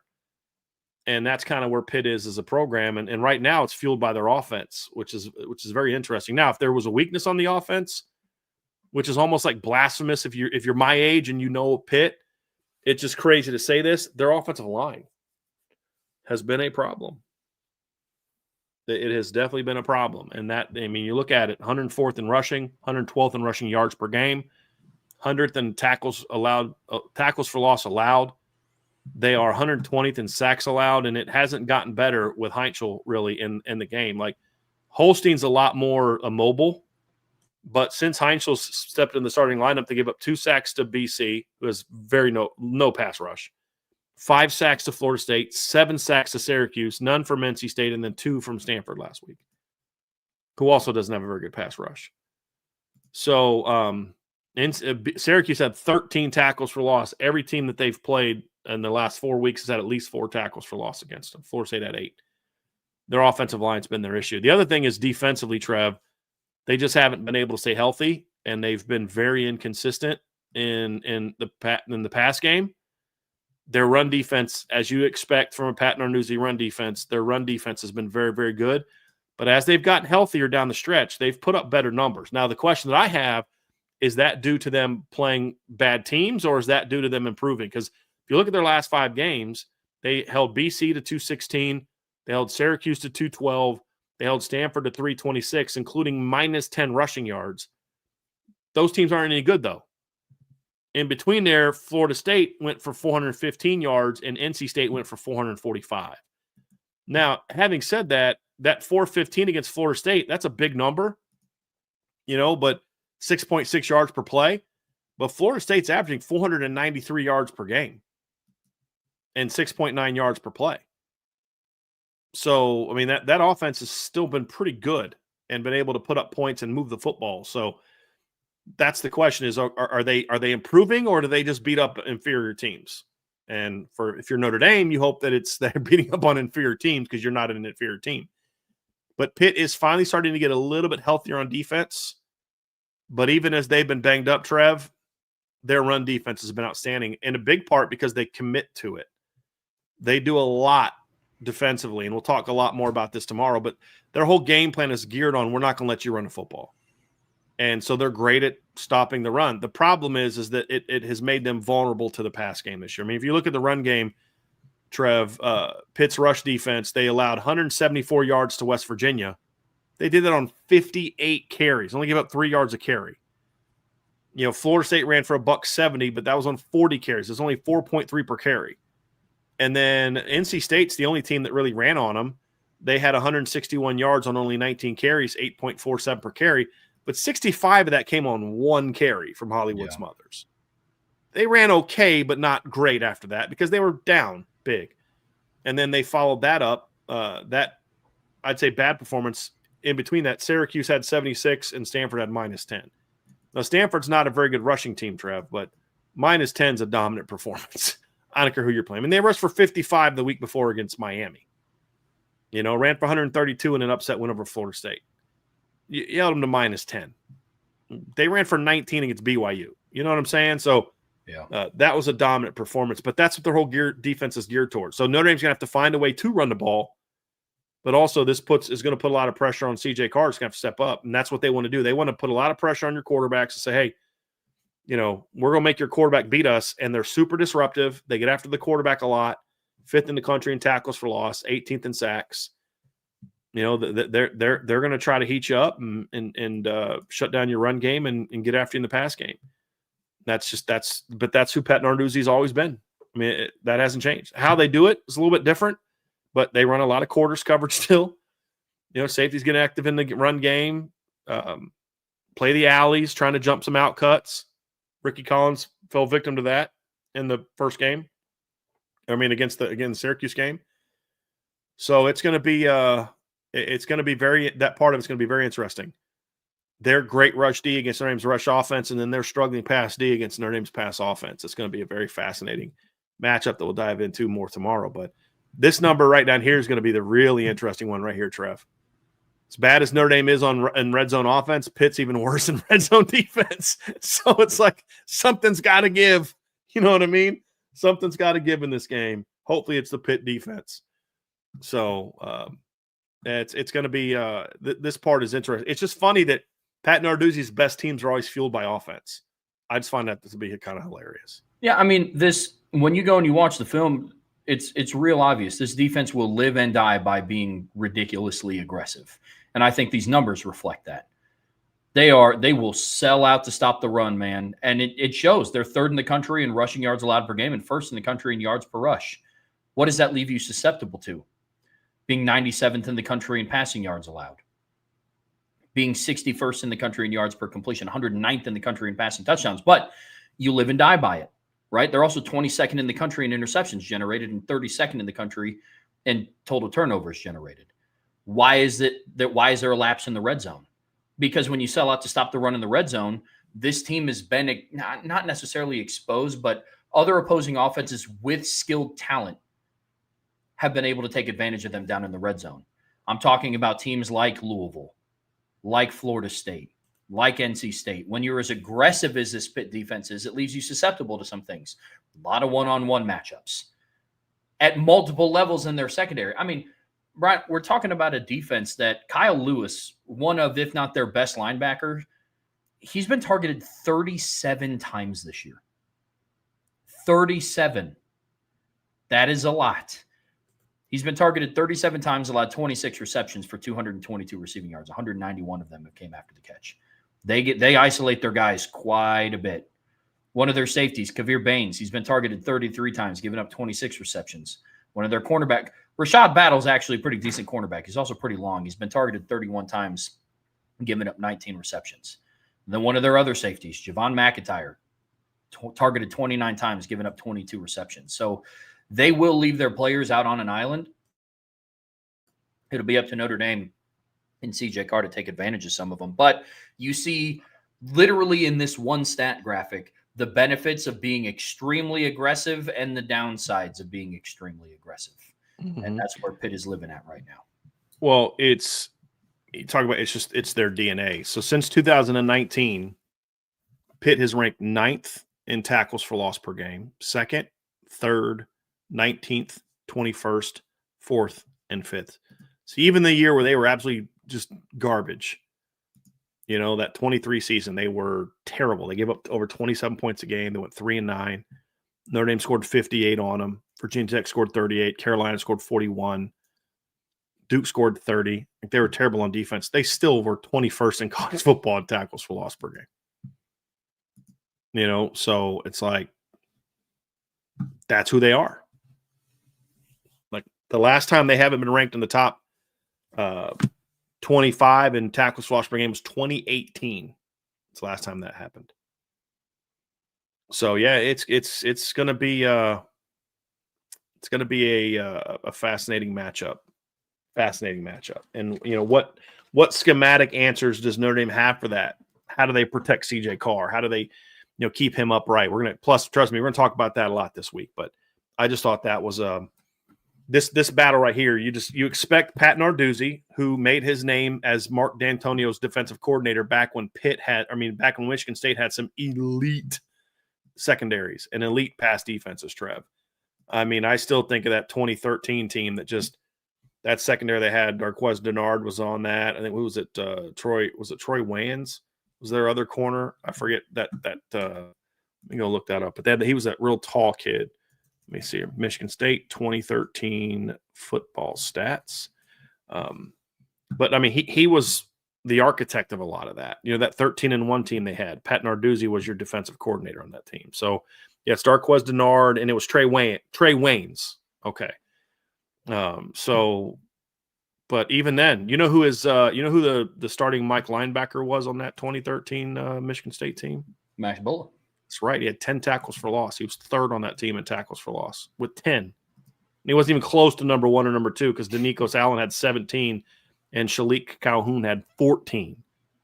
So Tywan Jones was a really good part on that team. So this is who he's been his whole career. Yeah. It's just at Pitt, they haven't been able to have the secondary that they had at Michigan State. And that's what's hurt them. Well, Brian, that is going to do it for us here today on the Irish Breakdown Podcast. We do have a couple of super chats to get to before we head out of here officially for today. First one from John Emerson. Thank you for the super chat. John, could someone explain to Texas Tech and Joey McGuire that joining the Big 12 or ACC would actually be easier for Notre Dame to make the playoffs? Yeah, you're definitely not wrong there, John. If they join the ACC or the Big 12, they wouldn't be scheduling Alabama or Michigan or Texas or Florida or Auburn or Texas A&M or Miami. Well, I guess if they join the ACC. It's like they're part of a cult. Like if you're in a conference, you're part of a cult. And it's just like, well, if you're not part of us, then you're an outsider. And it's, you know nothing. You are nobody. You're not important. And it's like, well, they're important enough for you to talk about. So it's just weird, dude. From Reese Briner, thank you for the super chat. Got to say, I didn't have Texas Tech head coach takes random shot at Notre Dame on my college football bingo card last weekend. Facts. Does he really want that smoke? Apparently. Bro, you be careful because you may end up having to play. Now, he's probably thinking, look, the only way we play Notre Dame is if we both win multiple games. Most likely the only way they play is in the semis. Unless they lose a game. And then fall down, they still make it, but fall down, and now all of a sudden you got to come to South Bend, and I don't think you're going to want to do that. But yeah. I'm going to say no. I don't think he wants that smoke. Why do I think that? I'll tell you. I think he's planting his seeds in case they do have to play Notre Dame and they lose. Mm-hmm. He's planting the seeds. Well, they didn't have to go through like I said earlier, they didn't have to go through a conference schedule like we did. Didn't have to play through a conference championship like we did. So. Yeah, of course they're going to win. They had an easier path. I'm calling it right now. If Notre Dame plays Texas Tech and if and when they win by double digits, That's what Joey Maguire's excuse is going to be. Yeah. I'm telling you, he's planting the seeds. I've seen it before. So from Jersey Bear, thank you for the super chat. Texas Tech coach suffering from foot and mouth syndrome. He can get it just like Cignetti did when started running his mouth. Go Irish. You'd think people would learn. I mean, Cignetti ran his mouth last year. James Franklin ran his mouth last year. You'd think they'd learn. But I'm wrong. I want to read this one. It's our last super chat from Stephen Bright. He says, hey, guys, as a 13-year disabled veteran of the Army and Air Force Reserves, I appreciate the Veterans Day love. Thank you. Do you think that Notre Dame can hang with Ohio State if they meet in the college football playoffs? So, Stephen, first of all, as Trevor started off, I think it's great to mention at the end, we greatly appreciate all you veterans that have served. I know members of my family have served. I know members of Trevor's family have served. I think both of our grandfathers fought in – or was your grandfather in Vietnam? Vietnam. My grandfather fought in World War II. Found out after he passed away, because he didn't like talking about his service, that he was in the fought in the Ardennes, the Battle of the Bulge, which was one of the deciding victories, and a brutal victory. He earned a couple merits in that battle, but he was a paratrooper, so jumped in out of airplanes. And so, Trev, I know your grandfather fought in Vietnam, which is also a brutal war. And the thing about it is, like, I think what I love about there's obviously been drafts. Some people were drafted into the Army. Some people chose to join the Army. But either way, to those who answered the call to do something that, people like me don't have the courage to do, we greatly appreciate you guys very much. And I know it's not lost on either one of us that the freedoms we have are defended by you, not our politicians, because they would take those away in a heartbeat. They're defended by you guys, and we greatly appreciate that. And that's why we always try to honor you guys on Veterans Day, Memorial Day, like whatever it is. We try to honor you guys for that, especially for those that that made the ultimate sacrifice, or those that didn't come back the same. And there's a lot more. There's a lot of those. So we appreciate you. Can Notre Dame hang with Ohio State if they meet in the college football playoffs? Absolutely, they can hang with them. Can they beat them? Notre Dame's got to prove that. They've got to prove that. I mean, that end of the day, they've played Ohio State 3 times. Two of the games were very competitive. One of the games, not as much. Can they play with them? Yes. Can they beat them? They got to prove that. I mean, that's the deal. But do they have the talent to play with them? Absolutely. Do they have the coaching to play with them? Absolutely. Can they beat them? Got to show it. Got to show it, because it's a really good Ohio State football team. Again, they don't play anybody. Yeah, and they're destroying everyone. That's what good teams do. You can't control. I mean, as a team, you can't control what your schedule. You can't control that Penn State's not good. That's not Ohio State's fault. You can't control that some of the teams on their schedule ended up not being as good. Maybe Texas isn't as good. That's not on you. That's that's on those teams. Like Illinois is not as good as they were last year. Washington's a good team, but not a great team. It's not on them. Washington was in the championship 2 years, 3 years ago, 2 years ago. So, man, I just this Notre Dame team can play and beat anybody if they play their game. Some teams are going to be a lot harder. That, and Ohio State's at the top of that. No question. I just wanted to pull this one up, Trev, before we get out of here. Harold Eustache, who was a frequent member of our chats, said, "Thank y'all. I'm a former paratrooper and went to Iraq and Afghanistan. It's actually why I'm a Notre Dame fan, because my closest brother there was killed in combat and got buried in a Notre Dame jersey." That's an amazing story, bro. But again, such incredible respect for people like you, Harold, that made the choice. Because if you fought in Iraq and Afghanistan, there was no draft. You chose that life, and I'm not super comfortable flying, Trevor. I fly, but I'm not super comfortable. I couldn't imagine having to jump out of that plane. So, Harold, I appreciate your service, my friend. We appreciate your support of Irish Breakdown, but even more so, we appreciate your service. And I know you're not alone. To all of you out there who either are service members or your family members are, thank them for us. Or if you were a member, thank you from us for your service, for defending our country and defending our freedom, so that dudes like us can sit here and talk Notre Dame football and get all fired up about what a coach said about Notre Dame football. So we appreciate you. So that'll do it, folks. Hit that like, hit that subscribe, hit the notification bell, share this podcast, give us a 5-star review. Make sure you sign up for the message boards. I'm going to have a run game breakdown coming up here. I've got the video done. I just got to go do some audio over it, break it down a little bit. I'll have that and the stats tonight. I'll have a pass game breakdown coming out as well. So you're definitely going to check that out. But that's for members of the premium message board only. And you can find that at boards.irishbreakdown.com. So for Trev, I'm Brian. Have an awesome rest of your day. And we will talk to you guys again here very soon on the Irish Breakdown. Very soon, meaning like 7 o'clock tonight, CFB Nation. We're going live to talk about the I was going to say the draft. Still got war on my mind. To talk about the college football playoff rankings. And then Trev, me, you, and Vince will go live after that, probably around 7:30-ish, talk about it from a Notre Dame standpoint. So make sure you check that out. CFB Nation. I'll be on there with Bill Bender, Bill Troche. You'll get to hear my thoughts on all of the rankings. And then I'll be on with Trev and Vince to talk about the same thing. So check it out. We'll talk to you again soon on the Irish Breakdown Podcast.